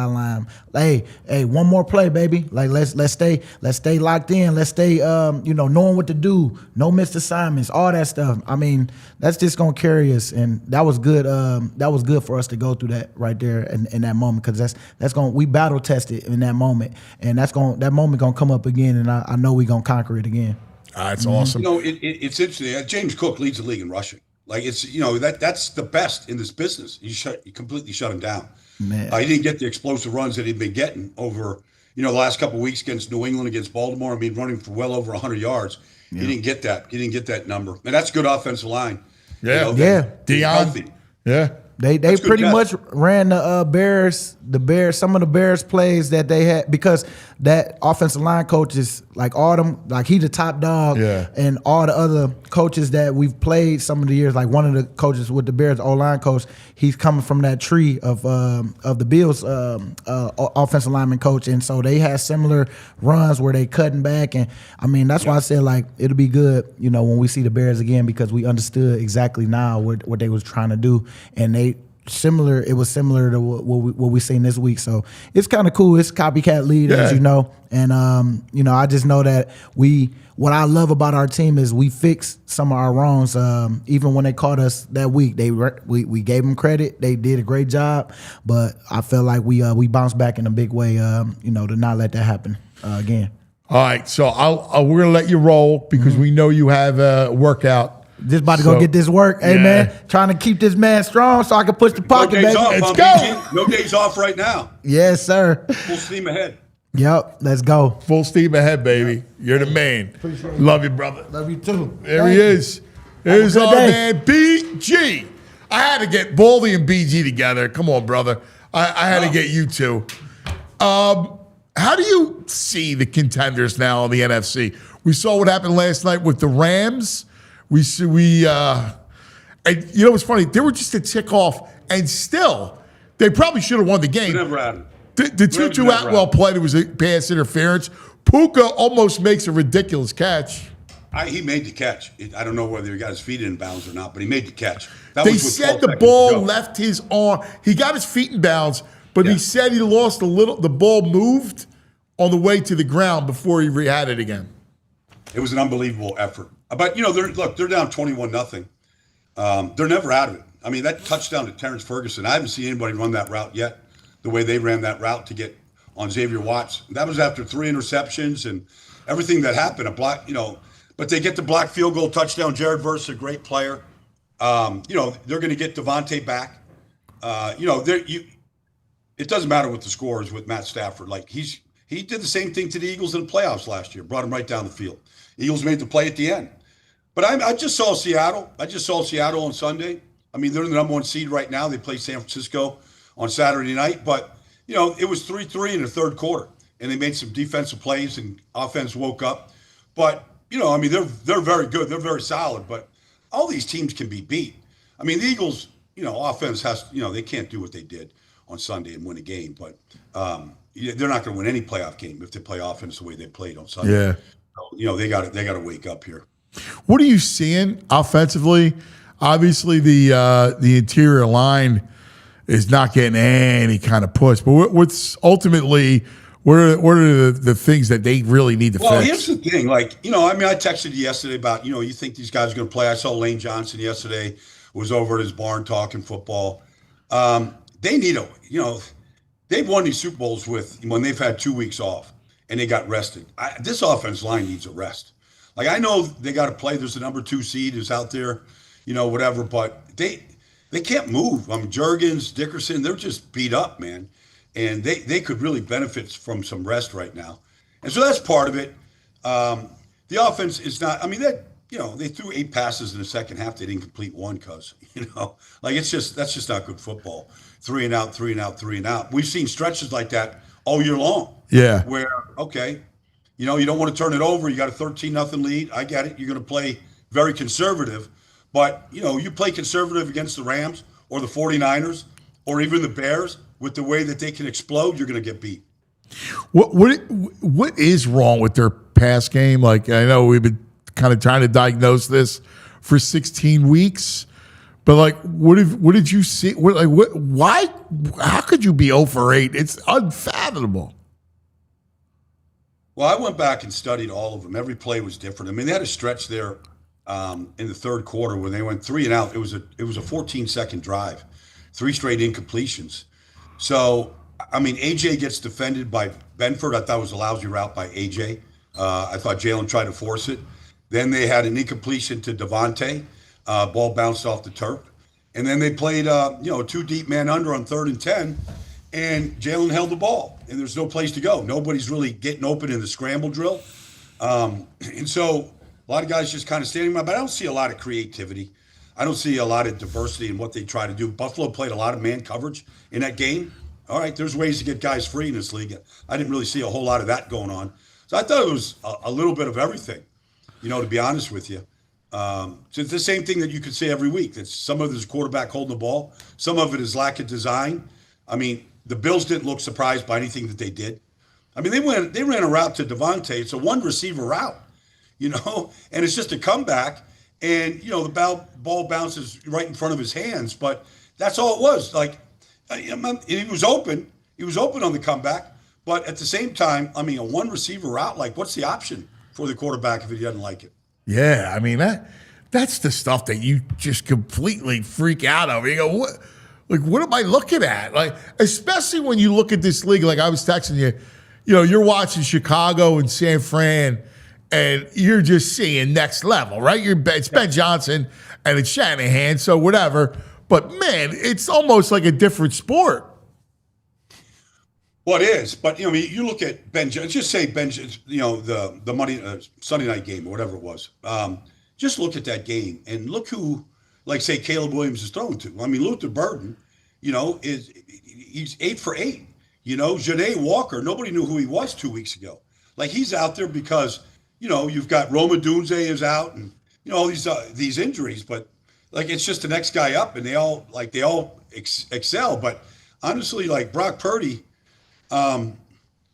Just the way that Kyle Shanahan attacks, it's just you kind of wait. And I don't want to crush the offense coordinator, but I'm watching a lot of what you want to see in New Orleans right now.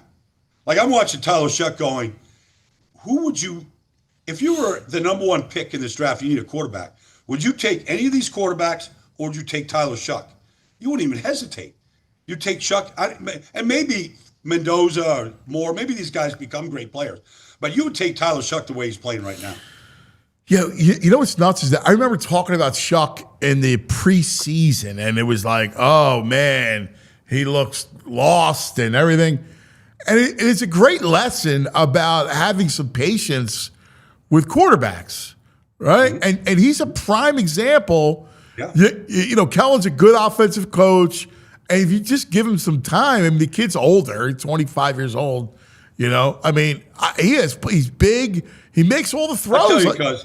I'll tell you this. I was in Metairie at the Saints practice facility this summer. And the day I was there on a Sunday. And they had a 180-play scrimmage. Like it never stopped. He wanted his players to feel what it's like to be conditioned for 2 games. And so it was 180 plays. So I stood behind him. And I watched him call every play, and I met Tyler Shuck, and Rattler was there, whatever. So they rotated quarterbacks in. I came out of there going, "Oh, Shuck is the starting quarterback." Like like they weren't really good in the red zone at all in that scrimmage, but I thought Shuck, his size, his mobility, is what you want. Yeah, and then the arm. And now you're watching him with Chris Olave. He's got 5 touchdown catches in the last 5 weeks. Like and whoever he's thrown it to. I mean, Kevin Martin is a kid way down. He was a practice squad player. He's catching touchdowns. But the offense, it jumps. And now they got a guy that can distribute the ball. Good. You sound as frustrated, maybe even more frustrated as an analyst watching this Eagles offense. As a fan, it's super frustrating. And you seem like when you look back at it, you're as frustrated as well as an analyst with all the talent here and what we're seeing the production-wise. Well, they say it's talent. Okay. All right. I mean, everybody's got talent. But is it? Are they really talented? I really pay guys a lot of money. I didn't see A.J. Brown separate from anybody. And that's – I mean, I think A.J.'s a great player. I think Devontae's a great player. I mean, on third and 12 with 3:35 to go in the game, Jalen threw a go ball to Devontae, and he's got both hands on it. And, ball gets punched out, on the way down. But the ball is perfectly thrown. It's a little bit of everything. But I just don't see – like I'm watching New Orleans. I'm watching, Stafford last night. I'm watching Cousins. I'm watching Caleb. I'm watching, and I watched some of these plays 20 times because I'm looking at what they did to manipulate the defense or what the defense did. And I'm going, this is what you got to be able to do. This is a chess game. And I don't feel like the Eagles are playing chess with their pieces right now. No, Baldy. I know it's a silly analogy, cuz. No. I just don't feel like they're playing chess. Like at the next level, when I watch what Shanahan is doing right now and what Clint Kubiak is doing, I just don't feel it. And you know what's amazing is that when you mentioned they all do the same thing. It's all based on play action. It's all based off it. I never see true play, like really good under center, right? Saquon, pull it back, roll out. Like, I see basic play action and all the magic that happens off of it. Stafford runs it 100 times a game. Caleb runs it. Purdy runs it. It's all part of their offenses. So, a couple things. One, their biggest play that they had in the passing game was 27 yards to A.J. Brown off play action. Yeah. I mean, they had, and Saquon had 2 runs, 10 yards and 9 yards, not a lot. under center. You know, one with Latu as the fullback. The little things. They had some bad runs under center too. I don't want to make it sound like it was just all good. But it was interesting. I was in Carolina on Sunday doing Carolina and Seattle. And, you know, I see Luke Kuechly, so I start talking to Luke. And, you know, you can't talk to Luke Kuechly and not learn football. The guy's amazing. And he really explains things well. But he was just telling me about how defenses have just basically taken away the deep passing game and what you have to do and how you have to attack in the run game and how you got to take advantage of that in the run game.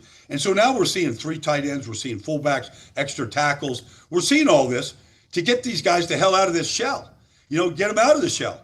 You know, and then play action is one of the ways where somebody's got to come down and be that unblocked safety in order to handle the run game. Otherwise, these linebackers, the way, say, Urlacher and Briggs, you know, or just like these run fits. Man, there was just, you know, these run fits were like you do it blindfolded. Well, now these linebackers, if you watch the Eagles, even Zach Bond, you know, along with like Jihad last week, they're just skating. Nobody's attacking. And so the safety's got to come down late and be that guy. But they're not starting down there where they discourage you from running. And so there's been this huge shift that's going on. You have to get under center. You have to make them honor that fake. And it's got to be good fakes. You've got to make them honor it. And you got to move the pocket. And you got to bootleg. You got to do all these things right now because defenses have dictated that to you. Yeah, and that's what moving the pocket, you know, attention to detail with your fakes, right? Bootlegs. That's all stuff that should work perfectly with Jalen. Yeah, no, there's no question. Now, I mean, look, but on the other side, I'm watching Bryce Young. He was terrible, but he's a shotgun quarterback. It's 3rd and 1. He's in shotgun. And he can't, you know, he's got to be because he's too small. And you go, he can't, if they get to the playoffs and beat Tampa this weekend, like whoever lines up with them, like they're going to just shut that team down, man. Like they're not difficult to shut down to begin with, but like he's not going to be a difference maker the way Drake is a difference maker and some of these guys, the way they're playing right now. But like Goff can run, like a smaller quarterback, you could still run out of play action from behind center. Oh, absolutely. Yeah. I mean, look, Peyton Manning was a classic case. Like his outside stretch to, you know, in the run game. Edge. I mean, he almost tripped sometimes trying to get the ball to Edgerrin. Yeah. Edgerrin. That was amazing. All right. We got a couple minutes left with you. I want to get to the playoff scenario. So, I mean, it's actually a great week 18. And you know, things are matter, right? Games, all the big games are at 4:00 and then the finale, Baltimore and Pittsburgh, you know, it's Sunday night. And then the 2 Saturday matter, right? Yeah, you got Saturdays, absolutely. You got the South with Tampa and Carolina. Although gets a little Seattle, San Francisco is going to be a playoff game. So who would you prefer the Eagles? Obviously, if Detroit can beat Chicago, you get Green Bay, and you want Green Bay. That would be your first choice. Other than that, like who would you rather play of the teams in the West? Well, you know, the Rams are going to get Devontae Adams back. I mean, the offense is going to get better. That was kind of an aberration last night from Matt Stafford. But I got like Xavier Watts, Jesse Bates. They did some things creatively to, you know, jump some of those plays. But regardless, they're going to get Devontae back. They're going to get their left tackle back. The left tackle, DJ Humphries, was terrible last night. They're going to be better on offense. Seattle, like they're good. They lost Rashid Shaheed on Sunday. He really made a difference in special teams and that. How long is he out for? He did something. I think he did something to his hamstring. A great kid though, man. I talked to him before the game. Great kid. But like I asked him when he was in New Orleans. I asked him if he was the fastest player in the league. He goes, "I'm the fastest player." No, he goes, "I am the fastest player in the league." he goes like, and that guy's speed it's maybe Tyreek Hill. You know, he's healthy. Maybe this guy can run with anybody. So like, but I feel like Stafford. I feel like Darnold is going to turn the ball over. He's just going to do it. He's just guilty of it. And it's weird things that happen, but you could get the ball out of his hands. You can affect him. And then it's a question of defensively, they're very good. Very, very good. And they're deep, and they do a lot. and they could take away the Eagles' passing game the way they play. They play matchup zone. They sit on top of routes.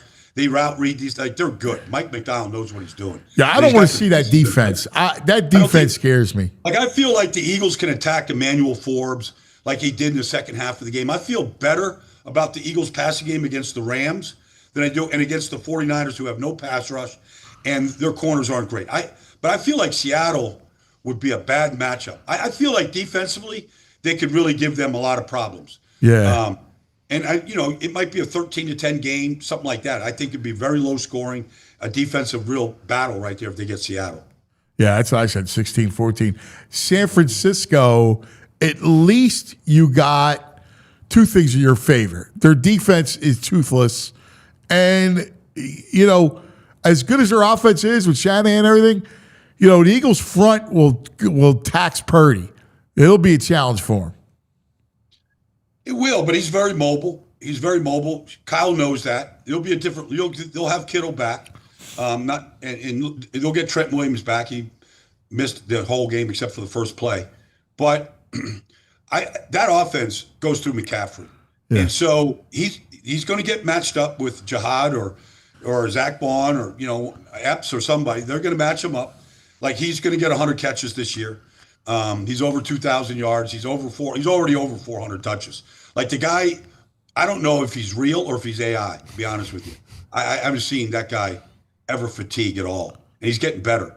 Like, I worry about that offense just because of the creativity and the way that they attack. They really attack the middle of the field like nobody else. Yeah. Brother, you're the greatest. We appreciate it. Where are you at this week? I'm right here. I'm staying right here in Philly. Once I found out that these guys were going to play, I was going to go to Chicago, Detroit, which I would have loved to have seen. But I'm good being right here, man. Get ready for Black Monday morning here, man. These guys let's. I always like hanging with you on Black Monday because you always talk about the coaches. So I got to come by. All right. Thanks, brother. Yep, you got it, guys. Here he is. Happy New Year. Baldy checking in. All right. Man. Well, I keep thinking about, all right, Seattle, the Rams, Niners.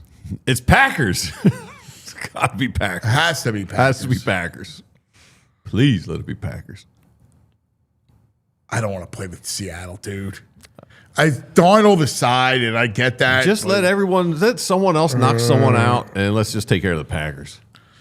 Come on, Dan Campbell. Get it together. We need them. Yeah. We need them in a big way, man. We got to have Dan. Chew some kneecaps this weekend. Yeah, we got to have the Lions, man, in a big, big way. Yeah, we are all Lions fans this weekend. Yeah. All right, let's take care of some business. And then I want to get to the top moments of 2025. You're going to make me relive some stuff. I'm trying not to. Like, this is it. Like, we're not in tomorrow. And, next time we convene, it'll be 2026. So we want to go over the greatest moments, the most memorable moments of 2025. All right. We'll see if the chat agrees. Okay. All right. Let's talk about some of our friends. Yes, let's talk about the Parks Casino. Yeah, it is our great place for entertainment, like big-time entertainment. You think about entertainment, Parks Casino, Street Road, Ben Salem, has all the headliners. How about it? Saturday, January 17th, Grand Funk Railroad. The Marshall Tucker Band. Yes. Right, yeah. You like that? Yeah, I like Marshall Tucker Band, of course. I like rock. Yeah, you are a rock man. You're to the core. Piano Man, Generations, tribute to Elton John and Billy Joel. How about the Wallflowers on April 18th? How about country artist Brett Young? How about one of the greatest comedians, Tracy Morgan? Super funny. Like, this is all at the Excite Center. You got world-class dining. You got incredible acts. Go to parkscasino.com to buy all the tickets for the shows. You can't beat it. You got to be 21. A gambling problem, call 1-800-GAMBLER. Parks Casino, this is how you win. Hey, let's talk about our friends over at Elkins Chevrolet. Elkins Chevrolet, it's run by three brothers, Real brothers, they're big sports fans. They're at the dealership all the time, making sure you get the best deal. And this time of year, they're making sure you get the deal that will feel just as good as an Eagles win, even better than the Buffalo win. They got a big inventory of Chevy trucks and SUVs, and there's no better time to grab one at a price that won't last. Whether it's getting to the game, you're going to work, or hitting the holiday road, you'll roll into the new year in the perfect ride at the perfect price. They got Trailblazers, Equinox, Silverados. You want it, they got it. Elkins Chevrolet, real brothers, real deals, and they got a whole lot of honking good service going on. Elkins Chevrolet is really easy to get to. It's right over the bridge, Route 73 South in Marlton, New Jersey. So shop now at elkinschevrolet.com. And you know what we say, together, let's drive. Together, let's drive. I like it. I like it. All right. Here's the deal. We got Brain coming up. All right. And we got EJ from the facility. Ooh. So we'll get we get the coordinators talking today. Okay. So Vic, Uncle Vic, I love Vic. Remember after the PI bad call, and he's like, he's up in the booth, freaking out. I love him. He's the greatest, absolute greatest. All right. Here's the thing, and I want you guys to chime in here because last night, I'm thinking it's 2025. We're about to get the New Year's. The top moments of 2025, the most memorable moments. And this isn't positive or negative. You go, what were the stories, the top 10 stories of 2025? So number one is the parade. Right. Right? Easy. Slam dunk, easy. You know, that was it. Look at that thing. Was that not the greatest? Oh, yeah. We did the show. Oh, you couldn't get to the show. Chickies and Pete's. Yeah, it was mayhem down I on was Broad stuck. Street. There's a circle between, right off of Packer Avenue, right? Yeah. Between the Penrose Diner Yes. and where you go. And I was stuck leading up to that circle Yeah. for 3 hours. It was mayhem. Oh, my God. Anyway, it was awesome. It was great. Howie with the cigar. After he gets hit with the that's beer. That's probably my number one. Howie with the big bump on the head with the cigar. Yeah, Howie got hit with the beer. And there he is. The big cigar. That dude rules in that moment. That, He's got that a is gash great. on his head. That was great. That was great. So clearly, the number one moment in 2025 was that day. Yes. Leading up to that day, what makes that day possible is number two. And that, to me, it signified the whole game, the Coop pick six. Yeah, that's when you really felt it. It was like, Right? all right, we got it. It's his birthday too that day, wasn't it? Yes. Him and Saquon. Coop was amazing. Yeah. Jalen was ridiculous. Sweat was ridiculous, right? Like they dominated Mahomes in the front. And we knew it. We knew it was over. Who is that? Who's 42? They're like airborne. Isn't that great? that Coop was just Ojimo? incredible. All right. Number three. Now, this is where it gets a little muddy. All right. But number three, what I have is Schwarber's 4 bombs. Yeah. That was because we hear think about how long we've heard about Schmitty at Wrigley with the 4 home runs. Right. I mean, still 30 years later, you talk about it. 4 bombs in a game. Yes. Are you kidding me? That was amazing. It was insane. So to me, Yes. that should be the third greatest moment. And if you remember, there was a position player in the game, Yeah. and he almost had the got 5. 5, He yes. just got under it. Yes. That's But right. I remember he that. just got under it. He almost had the 5. But, that was the greatest moment of the season. Yeah. Yes. I was at that game. Yes. 42, Oren Burks. Huh? Oren Burks. Oren Burks was the guy in the elevated in the air. Yes. Yeah, that was amazing. That was awesome. 4 bombs. All right, number 4. I hate to do this, but it's the Kirkering throw. Don't even bring it up. It's the Kirkering throw. I don't even want to think about it. But I mean, that they had played the Dodgers Oh, they had them. to a standstill. They had them. The bullpen, Dodgers bullpen was. They used everyone they wanted to use. All they had to do was get out of that inning, Phils, and they would have. Trinan was coming in or something. They would have smoked. And it was hell night. That was hell night. Yeah. Eagles losing to the Giants. Who else happened? Flyers lost. The Flyers lost. And then, Yeah, we all thought it was going to be like 3 or 4 wins that day. yeah, we were like 3 for 3. Like we were 0 for 3. 0 for 3. It was hell night. But Kirkery's throw to me is a memorable moment. All right. Yeah, it's memorable, Right? I guess. All right. Number 4. Oh, well, that's 4. Number 5. Where you go, Bernie passing away. Yeah, that's a real We lost bummer. the treasure. That's an important one. Hall of Famer. Right? It's a real gut punch because he was at the PHLY NHL draft party. He looked great, too, taking pictures with everybody. I know. I miss him. He was a great man. It's great to have Tom around. Bernie statue. Hey, Doc, great save. He was the greatest. Yes. I'll still never forget. Living Like on a boat. he would say, "Anthony, come see me. Take the boys. We'll take them fishing. You've never been fishing." He's the greatest. Bernie was awesome. Yeah. All right.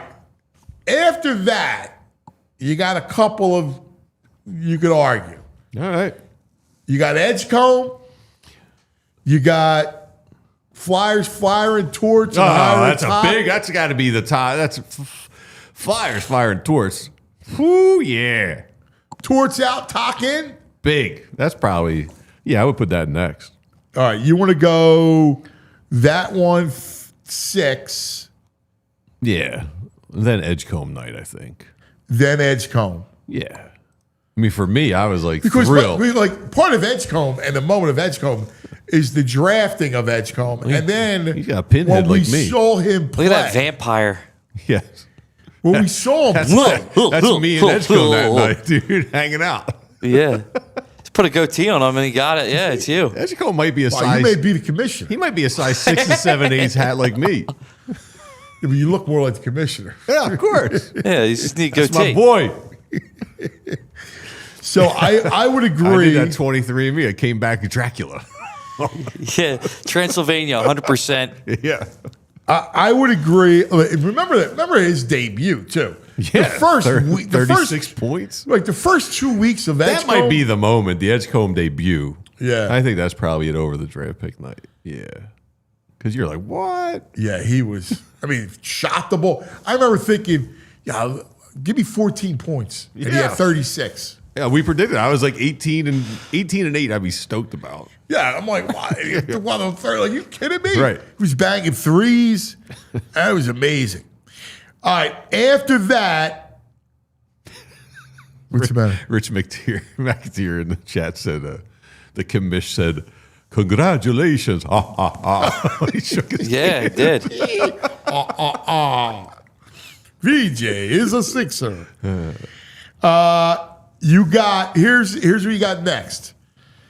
Your Casty JT. See, that's been mentioned a couple times in chat already. Yes, you were right about it. Like Yeah. At first, I go, "Is that top 10?" Oh, man, it's so much fun. And then I thought about it, but you saw I put it in the top 10. Yes. But like that was That the is double crazy. score It's was like synchronized sliding. yeah. I mean that was awesome. You're right. It's stupid, but it's so much fun. Well, against the Mets, Yeah. that's a memorable moment. Then I would go 3 goals in 26 seconds. Crazy. Like that's ridiculous. Yeah, that's like 4 home runs in a game. It's nuts. Like you score 3 times in 26 seconds. Like, That's it's something you'll talk about forever. Yeah. I remember. And that's a moment that signifies the ascent of the franchise. Yeah, and they're better than I thought they're going to be right now. I mean, I know this road trip's going to be brutal. But Last 2 are Phillies. the last 2 are Philly. All right. So number 9, I mean, I hate to say it, but it was a dramatic moment that will go down, but it's the Wheeler blood clot. Yeah, there was a mention of that in the chat. Like, That was tough. I'll never forget. It was a Saturday. That was a gut punch. It was a Saturday. I was driving to a party down the shore, and I got the Phillies on the radio. And I'll never forget, like he left the game, and there was some concern. And then after the game, in the press conference, they had the doctor do the press conference to explain about the clot. And it kind of made sense because he wasn't right for a few starts. No. Just velocity ticked down. And you hear that, and you're like just so confused. Is it career ending? What's going on? But hopefully, seems like he got the luckier of the two kinds of thoracic, whatever, impingement or whatever it is. Yeah. So. All right, and the last one, we were kind of going back and forth on this, but the last one, Phillies Karen. Oh, that's a national story. It was like nightly news interview shows or talk shows are making fun of her. Where the witch, known as Phillies Karen, steals the ball from a child. The fanatic dressed like her, right? Undresses the father. The father grabs the ball, gives it to the kid, and she comes over and like the shrew. So, that is the greatest use of the word shrew. Yeah, she was shrew. Yes. She starts barking at the dude. I remember thinking, oh, yo, man, leave the guy alone. He's got his kid. What's he going to do? Right. Yeah. Like, he's not, you're not going to get physical. He can't win either way. I mean, he He's not going to yell at you. Nah. Like, He's got to set an example for the kid. Right. You know, he can't be doing anything in front of the kid. Yeah, it's terrible. Yeah, you can't. You go on TV berating a woman. You can't. Yeah, do like, that. that's You want to bad set luck. a good model, be a good role model for your son. It's like, all right, give her the ball, figure something out. So that's your 10. Yeah, I don't know if anyone's mentioned anything we missed. Did we if you think Looking about the through. year of 2025, did we miss anything? I haven't seen anything mentioned that we don't have. Well, you had covered. the swing off. The swing the off, swing off was fun. we talked about the swing off. Yeah, swing off was fun. We had that. The only problem is we got the Schwarber 4 bombs. Yeah. To me, it's either swing off or the simultaneous score. I go to simultaneous score. but- Synchronized sliding. Yeah, I like that. But I did enjoy that swing off. I'm a big fan of that in regular season extra Right? innings. Yes. So that's our top 10. Edit. Be our editors. Chat. Yeah. If anyone comes up with one, we'll mention it during the show. And if we missed anything, let us know. All right. All right. Let's take care of some business. We got the brain, and then we got EJ coming up. So, but first, a word from our friends. Yes. Isn't this where we go to Ashley? Yes. Hey, Philly sports fans, listen up. It's the season of gifting. Yes, it's still the season of gifting. And if you're looking for something truly unforgettable this year, I got the perfect idea. You got to check out the incredible work from Philadelphia sports artist Jordan Spector over at SpectorSportsArt.com. SpectorSportsArt.com. I personally own one of Jordan's pieces myself, and trust me, these aren't just posters you hang on the wall. They're museum-level artworks of the greatest moments and icons in Philly sports history. His collections come in prints, canvases, and even athlete partner trading cards. And get this, one of the newest cards actually includes a piece of Brandon Graham's real game-worn jersey from that matchup in New Orleans. Remember against the Chiefs? It doesn't get more authentic than that. So if you got a diehard sports fan in your life, or if you just want to treat yourself, it's the kind of gift you'll talk about forever. So head over right now, SpectorSportsArt.com. That's SpectorSportsArt.com, and grab something epic for the Philly fan in your life today. Hey, picture this, a fan cave that actually feels like your dream setup. And thanks to the people at Ashley, that could be real. We're giving away a $2,500 Ashley Furniture gift card. You can go big on a sectional, add some stylish pieces, or trick out your space for game day. It's all up to you, and it's really simple. You just visit AshleyFanCave.com, see if you're eligible, fill out the form, and you're entered. It's that simple. Enter now, and you might be watching the next big game in a fan cave built by you, courtesy of Ashley. All right, so we're just talking about great people in the chat are chiming in. PMP 1992. He mentioned the Barkley run in the snow with the Rams. That's a good one. That's a great one. You can put that over Yes. Karen. Yes. The dagger, Let Karen people like get the out. dagger Beat it, Karen. game.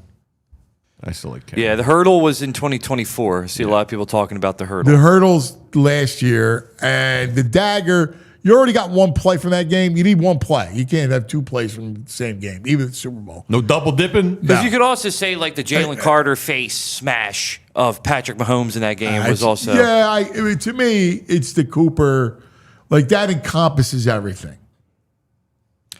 Was the Ravens hit in 2025 or was that 2024? Was That's that December? 2024. Okay. 2024. Yeah. Yeah, it was during the season. Remember how many times I made you play it over? Yeah. Play it! Let me see it. When he takes out King Henry. That was the greatest. All right. Do we have La Brain on the Xfinity Mobile call-in line? We got to wish a Happy New Year to our main man, the Brain. Brad the Brain Feinberg. Hi, Brain. Good morning to you, my friend. How are you? How are you, brother? I am good. Out in Las Vegas right now. Nice. Oh, nice. nice. What's the best thing you've done so far with the family? Well, I had a good time playing golf yesterday. That was actually fun. I got to tell you, the Sphere, though, is incredible. The thing, I would recommend that to everyone. It's just... Who'd you see? I'm not a fan of this group, but it was I mean, you're just doing it. I think I was like set up to fail here. The Backstreet Boys, that wasn't like...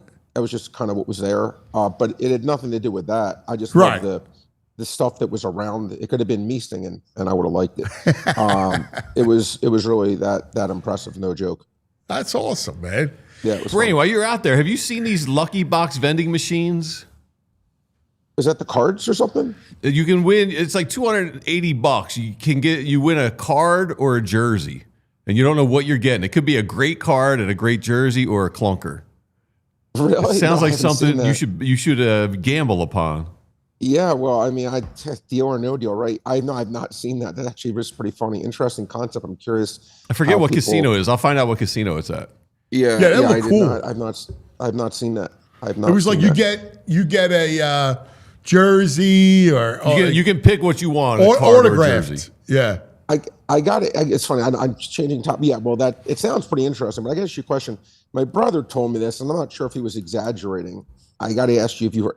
He said yesterday or last Sunday was the fourth time this season. I find this hard to believe. But I'm asking if you guys know that Jalen Hurts has not completed a pass in the second half of a game. I think it's the would think second that- time. Second. Oh, okay. Yeah, it was. I would think that would happen once every 50 years. The fact Yeah, that like this guy's we're done it trying to multiple make it times, better by saying it happened twice this year. I know. I was just like, yeah. Let's not get it's crazy, just- Brain. It wasn't four Yeah, it times. was only two. Well, no, I said four. I was like, how's that? I mean, but I watched him play this year, so I'm like, well, I guess it is possible. But I didn't think it was. I've I seen didn't this think it was offense. like- It is possible. Right. It is amazing. You watch how well the defense has played, and they've playing at such a high, pristine level. And it's amazing that this team has to morph into the Baltimore Ravens when Trent Dilfer was playing. It's just you would never have thought it of a way of getting there. You would never thought that would be the way they're going to have to do it. It's just the defense carrying the team week in, week out. You know, with all the money on the team is being spent on the offense, guys. Now, you're so right. I don't get it. It's pretty Well, at this amazing. point, it is what it is. You know the hand Yeah. you've been dealt, right? Like there's no like you're not holding like pocket aces or whatever. You know what you have. It's like, okay, this is what we have. We're gonna have to win opportunistic defense, no turnovers. Because they can't run the ball, they can't pass the ball, can't do anything. It is like one of the most impotent offenses I've seen. But the defense has been that good. So you know what? I guess if the defense can keep playing at this level, you know, you've seen that pattern win. And look, you see teams like the Rams lose last night to Atlanta.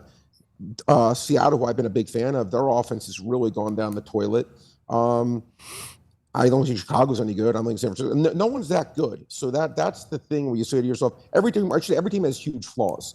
Every team has huge flaws. The Eagles' flaws, their offense. The Seattle's flaws, the quarterback and Darnold. The Rams. I don't know why the Rams are. You would think that they would be more. It was weird last night, though. They were like a tick off, right? Right, they were tick off. They were tick off. And at the end, and still, there was a pass interference. I thought they should have called pass interference on the Atwell play. Yeah. He was holding his you're right. arm. That was a 50-yard. You're right about that, Anthony. You're actually right. He really was holding, and that was like a 50-yard pass. Yeah. That would have changed the whole game. But they scored twice, 2 or 3 long touchdowns. They got called back because of penalties. But they did get a break on like the block field goal for a touchdown, which is 10 points. But I understand they make that break. I mean, you do that. You're making your own break. But I'm just saying, like all these teams, whatever team you're talking about, it's like everyone has a big flaw. So I guess we're focusing on the Eagles because that's where your base is in Philly. But I guess every team is saying, God, I wish this was a little better. I guess that was a little better. And it's just a matter of, I guess, these playoff teams. I always say, that's when you want to get lucky or unlucky, right? That's when that 2-point conversion that Buffalo drops a wide open pass. You want that in a playoff game, right? You want to just be. That's when you want to get your luck is in the playoffs because that's what everyone's going to remember. So hopefully the breaks go their way in these close games once the playoffs start. Well, who are you looking at early for this? Because it's fascinating. Last week of the season. Right? You got, San Francisco, Seattle for the West. You got Baltimore, Pittsburgh for the North. Tampa, Carolina for the South, although I still think there's a way if Atlanta wins. Well, no, Anthony, there's a real way. Like they don't control their own destiny. If Atlanta wins, they're out. Oh, right. Yeah, Tampa's out. Yeah. I mean, so it's like they don't control their own destiny, which is insane. But again, that team, in fairness, that team's lost 6 games in a row to bad teams on top of it, like not just teams. They've been losing to bad they don't teams. deserve to make the playoffs. They don't deserve to make the playoffs, and no, right, exactly. It's funny. The hottest team in that division has been the Saints, which again, since they put Tyler Shuck in, the guy. I mean, you talk about. The guy may win Rookie of the Year, by the way, Anthony. He's like even money to win it, and well deserved. That team was with Rattler, I think 1-8. Yeah, I think they're like, what are they, 5-0 with him or 5-1 with it, whatever it is. He's played really well for a team. Granted, easy schedule. Yeah, didn't you have like a play, like an over Saints victories? What I had before, again, this is what I always say in life. I say it every time. In life, we have a choice to be consistent or to be right. And in my business, if I choose to be consistent, I'll be carried out in a stretcher. I got to choose to be right. My biggest season win bet was the Saints under 5.5 and under 6.5. Far and away, my biggest. Nothing was even close to that. I saw the handwriting on the wall when this guy came in that this team was really playing a lot better, and I bet a lot of money on them before. Who they played 2 weeks ago? I'm trying to think who it was. Oh, before they played Carolina, I think it was. I'm trying to think. They won. They keep winning, but it was before whoever it was before they beat Tennessee, and I bet a lot of money on them over 5.5 wins to get out of that bet. And now it's interesting. I had a lot of money. No, my biggest bets was them to come in last place. And I have the Falcons. They play the Falcons the last game. If they lose, they come in last. And so that's going to be, look, I'm probably going to have to just bet on them and just move on. But yeah, you have to always adapt. And clearly when they made that quarterback change, this team's been playing a lot better, but we'll see how it plays out. Now it's interesting. They get the top pick. Do you take a quarterback if you're the Saints? Probably not, right? No, you Probably like Shuck. As I said, You don't want to. Yeah. You like him. Baldy and I were just talking about him. No, but it's funny when they took him. I thought it was maybe one of those picks they were just taking a guy to take a guy, but I guess not. I guess he's played well. And it tells you Kellen Moore could coach. Yeah, look, it's funny. I will always kind of wonder, if he had been here, I always just wonder, would this offense look the exact same? Is it that? It's probably not as simple as that. It can't be. But again, I find it mind-boggling, and I really do mean mind-boggling, that they cannot just throw like little pass to A.J. Brown or Devonta Smith and just get I find it. Again, I need smarter people than me to break it down of how a team that has every All-Pro known to God can't get a first down. It's unbelievable. We talk about it every day, and it's just like none of it. Just makes no sense. Brain, your friend sense. Mike Sealski wrote a piece about today, and he concluded the piece by saying they don't have Trent Dilfer at quarterback, but they're going to play like it. Just get used to it. Yeah, but you know what? And again, it's fair. I mean, again, and that's just the way. By the way, it's funny. Sometimes in life, like You know what the Eagles remind me of? Think about it, guy. I think you'll kind of laugh at this comp, but you know how like in baseball there'll be a reliever. 1 year he has a 2.36 ERA, the next year he's 5.82. You never know with relievers. Yeah. Usually it doesn't happen that way with pro football players, right? Or pro football offenses. Offenses actually, ironically, are a lot more predictable than defense. It's not even close. But if you saw the Eagles offense before there, you would have thought it was bulletproof. Like you would have said, okay, there's not a chance in hell that this thing is not going to work out well. But that's just the way that it's been. And it's been like a reliever in baseball. They're having a bad year, and it's just not going to change. Remember when Brad Lidge that 1 year came off, he was the best closer in baseball the year before, 49 for 49 or whatever it was. Then the year against the Yankees, you knew there was going to be a big game he blew in the World Series, and he did. It was just that was not his year. Same thing with this offense. You hope that somehow that the defense can just cover up the warts, or maybe Barkley gets one of those big runs that he only had, it seems like seemingly one or two all year. Maybe he gets a big one in the playoffs and all is forgiven. So who you like? You like anybody? This week you talking about? Yeah. Or, it's funny. I bet on the open because the game meant nothing. The game meant nothing to the Chargers. I bet on the open Denver -5.5, -6, and -6.5. It's up to now 13.5 because I figured they would bench Herbert. It was pure speculation. I didn't know anything. I wasn't told anything. This was me just saying, why would they play Justin Herbert, a guy who's just gotten destroyed with the worst offensive line in football? Why would they subject him to just more physical abuse and risking? And this is the team, if you remember, Anthony, last year or 2 years ago, it was more 2 years ago, when Mike Williams was actually good. Yeah.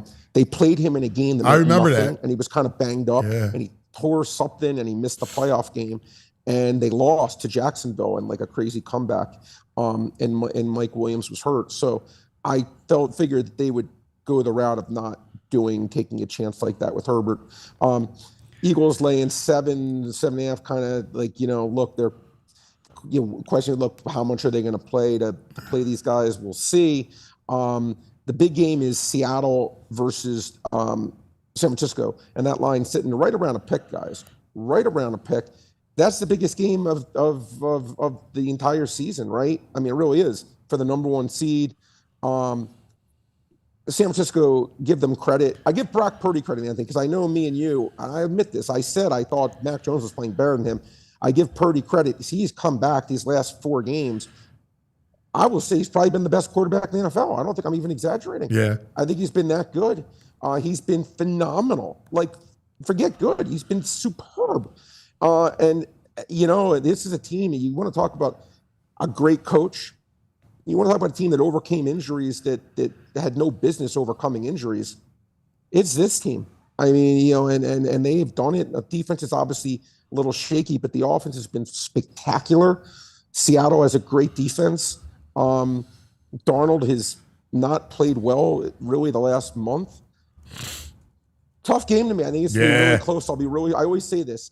I would like the team getting 1.5 and a tease up to 7.5. I'll be very surprised. Just like I said, the Bills game. What did I say anything? I said the game will come down last play of the game. Yeah. Come down last play of the game. Yeah. Which is why I like the Eagles. It'll be 50-50. Take the last play of the game. This game should come down to the last play of the game.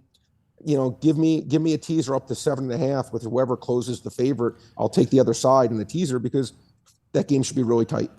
All right, but real quick, Brain, because we got like 2 minutes left. Yes, Brain brought to us by the Bet Park Sportsbook online casino app.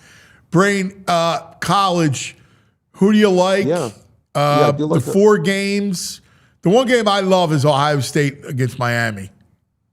Yeah, I mean, look, again, Miami, man, their defense played well. But man, Anthony, I think they will finish with, I will be surprised if they get more than 10 points. I will be legitimately surprised. I think the only way they get more than 10, the only way would be one of two things. There's a fumble, like that they just recover, a kickoff return, a fluke play. There's just no way that Carson Beck's going to have any success against this defense. 100% on that side. My favorite game, though, Anthony, I like Texas Tech plus 2.5. I think they're the better team. I think they're going to win. I agree. I trust their offense more. I trust them. I like Morton. I love Texas Tech. I think they're just a really good. I think that's the team that's going to get there. Lean Georgia also. I think Georgia does cover. But my favorite game, the game I bet, was Texas Tech, and my second favorite game is probably Ohio State. Yeah, I agree. I probably lean Indiana because I think they're real, and I don't think Indiana. Alabama's did not real. bet it. Once again, I agree with you. But Indiana's had a couple injuries to some guys, which scares me just a tick. But I do agree. Indiana's real, and I think Indiana does get it done. Yeah. I mean, so I agree with all four of your sides. Well, listen, brother, a happy, blessed, healthy, prosperous new year for you, my brother. You too, guys. Appreciate you both. Good luck to everyone. We love you, buddy. Happy See New you, Year. Brain. Happy New Year. Be good. There he is, the Brain. Checking in from Vegas. Active pattern shirt on. Look at that. I like how you notice everything. All right, let's take care of some business, and then we go to EJ. Let's talk about, Evans Pest Control. Thank you, Evans. We don't have any more rat doo-doo laying around. It's pretty nice. All over the place. Right, Andrew? Thanks to Evans, we're good. Evans Pest Control, using state-of-the-art equipment, safe, effective treatment options. Their techs go through continuous training. They're equipped to handle anything. Rodents, like the PHLY problem we had here, insects, termites, even bed bugs. Ew. They offer priority services consultations, which is huge when you have a problem with pests. Huge. Come on, man. Everybody knows pests don't knock. They just show up. They're here. Knock, knock. There you go. Here's a roach. I trust these guys with my home. They got amazing reviews. They won Best of Philly. Fill up your favorites Gold Award. So if you see signs of pests or just want to prevent them before they start, do yourself a favor. Reach out to Evans Pest Control. Visit evanspestmgmt.com. Schedule your free consultation. evanspestmgmt.com. Do you really want Jalen Hurts returning punts? No. It's not worth the risk, the time, or the money. You keep your stars focused on doing what they do best. And that same goes for your business. You don't want your top people buried in operations, tedious, time-consuming, redundant activities that wear the team down. Togo can help any business looking to reduce operating costs, become more efficient, or unlock more time for your best people. From customer service and accounting, order management, logistics, data entry, even complex multi-step operational processes, they take it off the plate at a fraction of the cost. And every engagement starts with free process mapping, engineering, no cost commitment. We don't bill a dime until the real work begins. And with programs starting at $1,000 a month, you're not going to break the bank. Each Togo program includes dedicated staff, custom automations, and US-based process engineers who act as your quarterback, giving you complete control, total transparency, and instant efficiency. At Togo, turning your playbook into performance, you call the plays. Visit harnesstogo.com to scale smarter, work faster, and stay focused on winning. All right. So we're about to head into overtime. We're going to get EJ live from the facility. It's coordinator day at the facility. So we're going to get to EJ to give us kind of what's the vibe down there. We had BG on earlier. Now we'll go down to the facility. But first, let's move on. Like, listen, if you're watching us on any of our fast channels, Xfinity platform, Roku, Samsung, do us a solid. Come over to YouTube. Give us likes. Give us the whole, subscribe. It matters. It helps. Like and subscribe all of our content. We really appreciate it. Matters.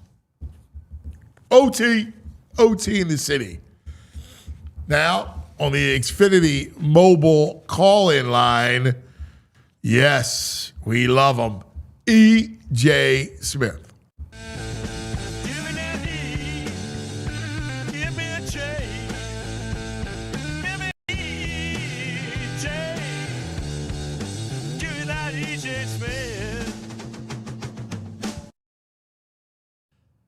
Good morning, EJ. Well, we're going to get him. Let's see where he is.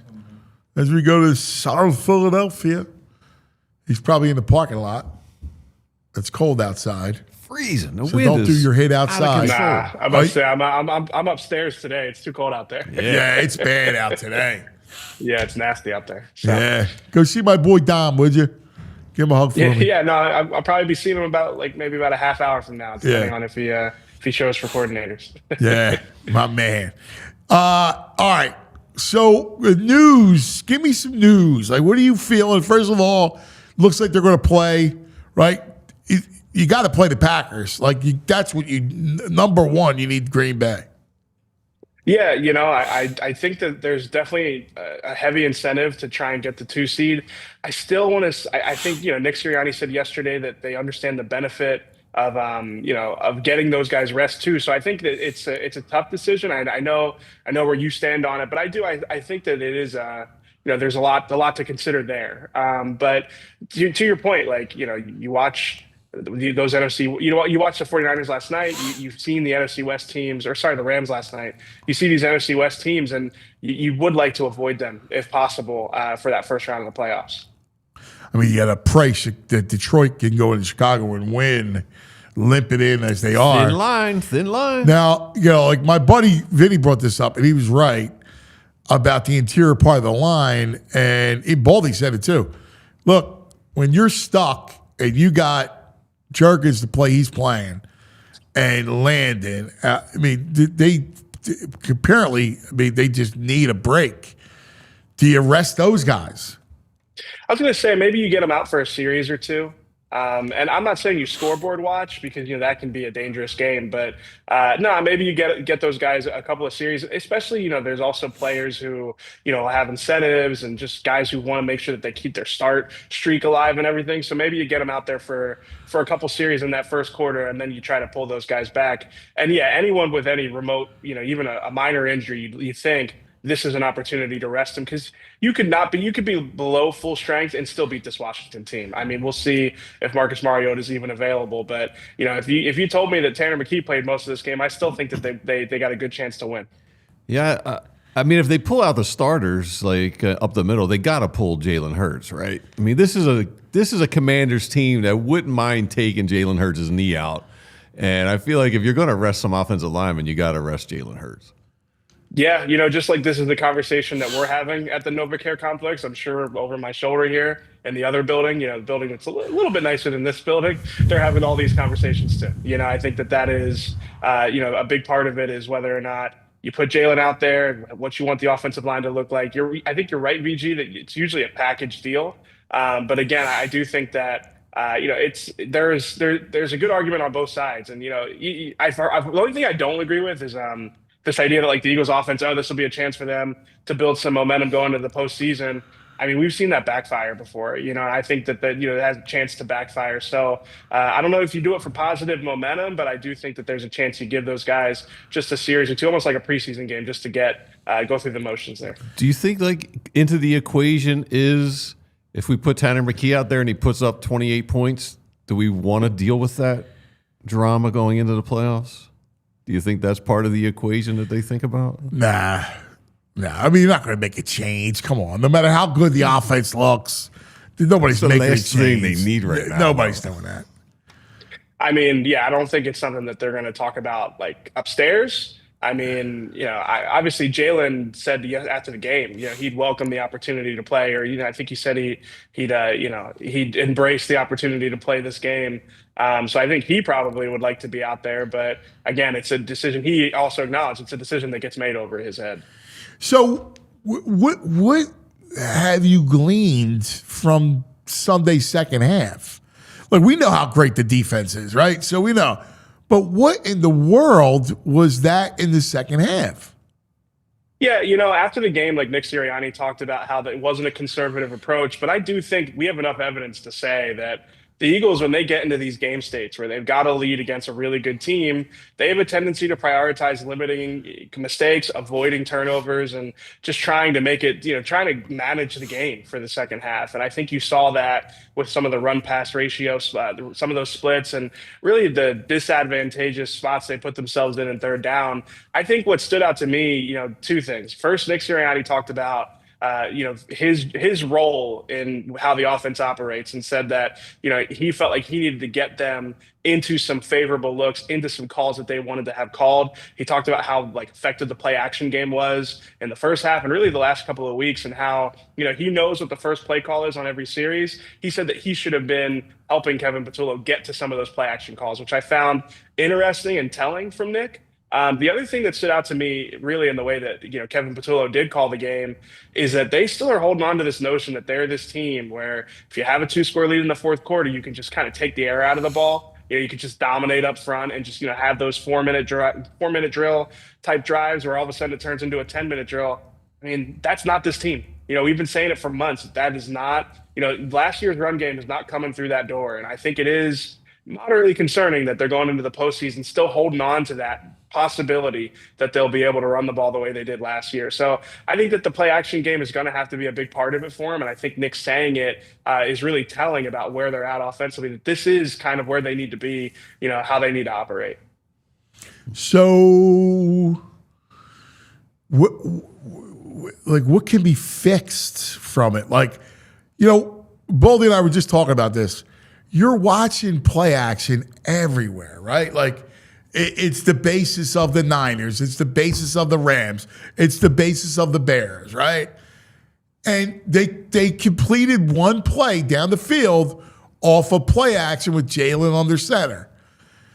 I mean, why not just go into all that? I just don't know. And I know he was under center a little bit more in the first half, but just abandon the shotgun. Yeah, I mean, unless you're telling me that he's going to be a big part of the run game out of shotgun, then I'm with you. And I've been, pushing for this. They haven't always been the most productive. Dane Iz and I have talked about, some of the under center numbers and how they haven't been great under it, under center, especially in the run game. But I still think, to get an identity on offense, to not have this week by week, some weeks they're in empty, some weeks they're under center, some weeks they're tempo, some weeks they're not. I think that the under center stuff has to be the center of it as well. No pun intended there. I think, what it does for the passing game, they don't have enough creativity. They don't have enough variety to be just drop back and throw it 40 times a game out of shotgun. I think you need that play action element from those under center looks. And they have to improve, they have to run better from those looks. It's not consistent enough, but I do think that it's the only time where you really feel like they have something building is when they can get that under center game going and get the play action game going off of that. Yeah, and there's things you could do too. I like to see them move the pocket a little bit, have him off a play action, run a boot, right? You could do stuff, that could help Jalen, I think, and play to his strengths. Yeah, absolutely. Especially, I think that this is going to be the next maturation that Jalen Hurts has to go through is the under center component of things. It's you can get away with a shotgun run game if you have a quarterback that's included in the run game as much as Jalen has been. But if he's going to kind of enter this next phase and be less of a factor in the run game and be less of a +1 in that area, then under center is a necessary part from there. You don't see some teams, I'm not listen, there are teams across the NFL that have great offenses that run out of the gun, but they usually have quarterbacks who are more, pocket operators, can coordinate things at the line really efficiently. And a high volume passing game is really what you build out of that type of look. Right. The Eagles aren't that. The Eagles want to, like I said, they want to take the air out of the ball. They want to be a dominant running game, and you really aren't going to be able to access that out of the shotgun unless Jalen Hurts is a much bigger part of the run game than he has been this year. That's right. I mean, look at the Cowboys do it with Dak, right? So Dak's in the gun a lot, and he'll, he's a volume thrower. He's going to get the ball out. Yeah, it's going to be under 4 seconds, and he's going to run your offense that way. I don't know. I mean, that's not Jalen's game, and it's also not a Nick Sirianni or Kevin Patullo scheme. If you told me Kellen Moore was still here, maybe you could talk me into a high volume passing game, right? I heard Baldy talking about some of the stuff the Saints are doing, how that can help the Eagles' offense there. But that's not where they're at. They are. Their quick game hasn't been great this year. So again, I think that's why you and I have both been banging the drum for under center so much this year. It's because when it's working, that's the only time where it's this is what the Eagles' offense should. This is the first time you feel like they found an identity. The empty stuff against the Commanders, I thought, was encouraging as well, but you're not getting that every week. Not every team's going to play base against empty for you in those situations, So I think the under center is something that they felt like they could build on, but I mean, we're at a point now where it is what it is. They're going to go into the postseason the way that they are. Yeah, I'm with you. Well, my brother, what are your plans today? What are you thinking? What do you want to know from Vic, and what do you want to know from Patullo? Yeah, I really want to hear from Patullo about this play action stuff that Nick mentioned after the game. This was the first time that you really heard. I mean, listen, it was Nick taking accountability, but it was also acknowledging the role that the play calling did have in those second half struggles. So I'm really curious to hear what Kevin Patullo's got to say about some of the sequencing in that second half, whether or not he felt like it was overly conservative. I would say Patullo is not always the most, it's not like he opens a vein up there or anything like that, but I still think there's going to be some good information to get from that. And then, Vic's press conferences are a lot different. It's going to be, how good is this front seven? How dominant can this defense be? Is it as good as last year? So, I'm excited to hear from those guys. And then at 2:00, we're going to go through each of the units on all the playoff teams, offenses and defenses, and we're probably going to power rank them. And we're going to put the Eagles in there. So where do you think the Eagles are going to go in that power ranking? Because the Eagles defense. Is it all units or is it just defense? We're going to do all units, not special teams, but offense, defense. Just NFC? NFC, yeah. So I would probably have. I still believe in the Rams offense. Okay. All right. I'd still put that up there. I'd have the Eagles defense too. Yeah, but they might sneak into one. They might. We'll see. We'll see. Yeah. That would be the I first wouldn't argue it. have. I mean, the Rams offense, even last night, they were just had a down game, was on the road. But man, they had two long touchdowns called back. They should have won the game. They had the pass interference, no call. Puka's catch on the sidelines. That was insane. Yeah, that catch was insane. I understand why they overturned it. Yeah. Kind of double caught it, but still unbelievable play. So you got to especially the catch thing. Come on, man. That's a catch. I know not by the rules, but come on, man. It's the catch. Right? You caught the ball. Ball hit the ground. So you juggled it. I don't know. So what? The Eagles defense has been turning even elite offenses into just complete, messes recently, though. So I don't know. It's going to be an interesting conversation. Where the Eagles defense ranks. I like that. I mean, I would put them whether or not. How I feel. I mean, to me, they're 1 or 2. I put them 1, but defense in the playoffs too. Maybe a little bit extra value. Yeah. I don't know. I gotta put together my power rankings here before the show. So this is helpful for me, and I gotta see if the Eagles offense is going to be last. Yeah, I was gonna say I'm pretty certain they're not number 1 offensively. No, they might. They're bottom. Maybe the three, Packers probably. with a backup quarterback is worse offensively. I don't know. Willis played well Saturday. Willis is our type of quarterback, cuz. All traits. Yep. I mean. Yeah. I would take the Packers offense over the Eagles offense. With the backup quarterback? You're just trolling my boy KP now. No, I'm keeping it real, man. Did you watch the game? With Willis? Yeah. No. Dude, he looked good. I'm not joking. Ask EJ. Yeah, I mean, again, Willis is I am totally transparent. Quarterbacks like Malik Willis with strong arms, athletic, can move around the pocket. That's my type of quarterback. So no, I didn't understand the top 5 draft conversation. I understood why he slid in the draft, but you give that guy some time. Yeah, no, he can make some plays. We like arm talent. Okay? Yes. We're arm talent people. Yes. And that's why I think he's going to develop into a quarterback. If I were a team looking for a quarterback, what's he, 26? He's still young. Yeah. Yeah, he's not that old. I'm with you, man. You guys he's 26. Yeah. He's got time. Yeah. I would buy him if I was another team. I'd buy stock in him. I'd take a look at him. I think the Vikings. Yeah, I'd much rather have him than McCarthy. Right. I like him. I'll be honest with you, man. Maybe I don't want to play the Packers now. You're scaring me. Well, mobile quarterback may give the Eagles defense a little bit of a fit. Is Love definitely out? I'm not positive on that one. Yeah, I don't think so. I don't think he's definitely out. But listen, I think the Packer defense is bad. Right. When you take Micah off, that's a bad unit. It's not as bad as Eagles' offense. I don't think Love is definitely out. I think he might not make it this week, but I mean, you think by the playoffs, he probably has a good chance. So, It'd probably be Lev that they'd see. Is there a unit worse than the Eagles offense? 49ers defense is really banged up. Yeah. Outside of that, that's really it, right? Yeah, you feel better about the Seahawks offense. I know it's Darnold. Stop. Not with Darnold. Come on. It's really the run game. Now we're getting crazy. Smith and Jig. Why, you rather have the Eagles offense than the Seahawks offense? Yes.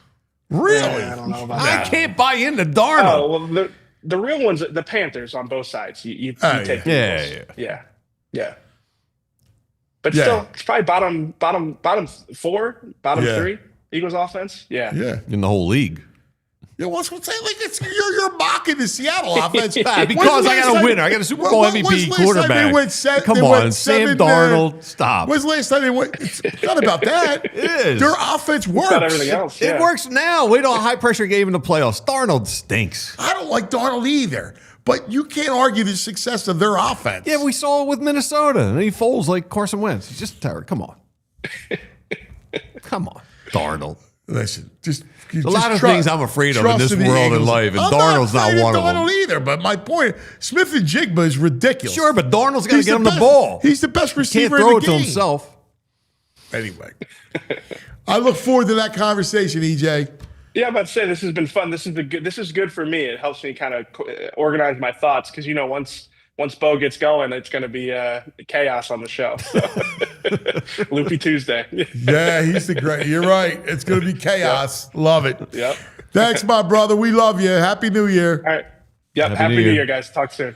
Here he is, EJ Smith. All right. You got nugs? Or you want to go back in the day? Let's go back in the day. Go back in the day. Back. We're going back. We're going back. We're going back in the day with True Mark. Oh, yeah. So fire is scary. I'm a son of a retired Philly firefighter. Yeah. Fire has been scary my whole life. What's scarier than fire?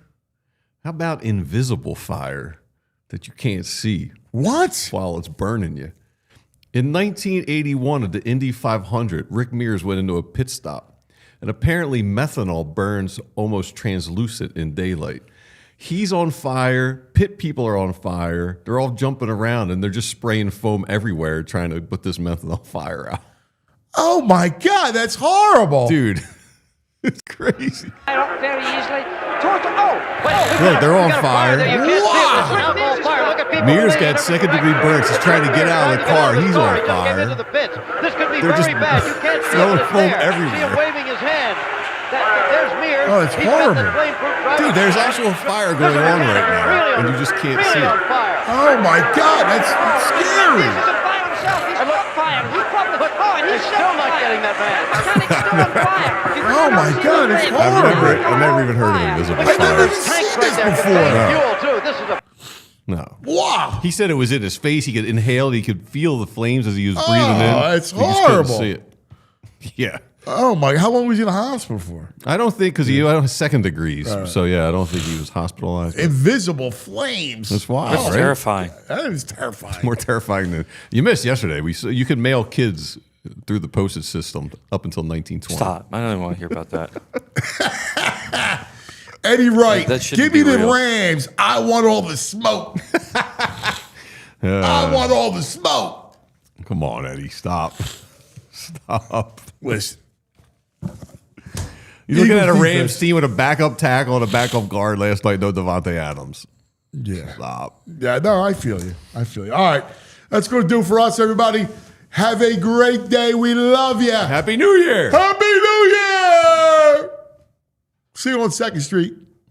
Oh, yeah. We all silly like the mayor.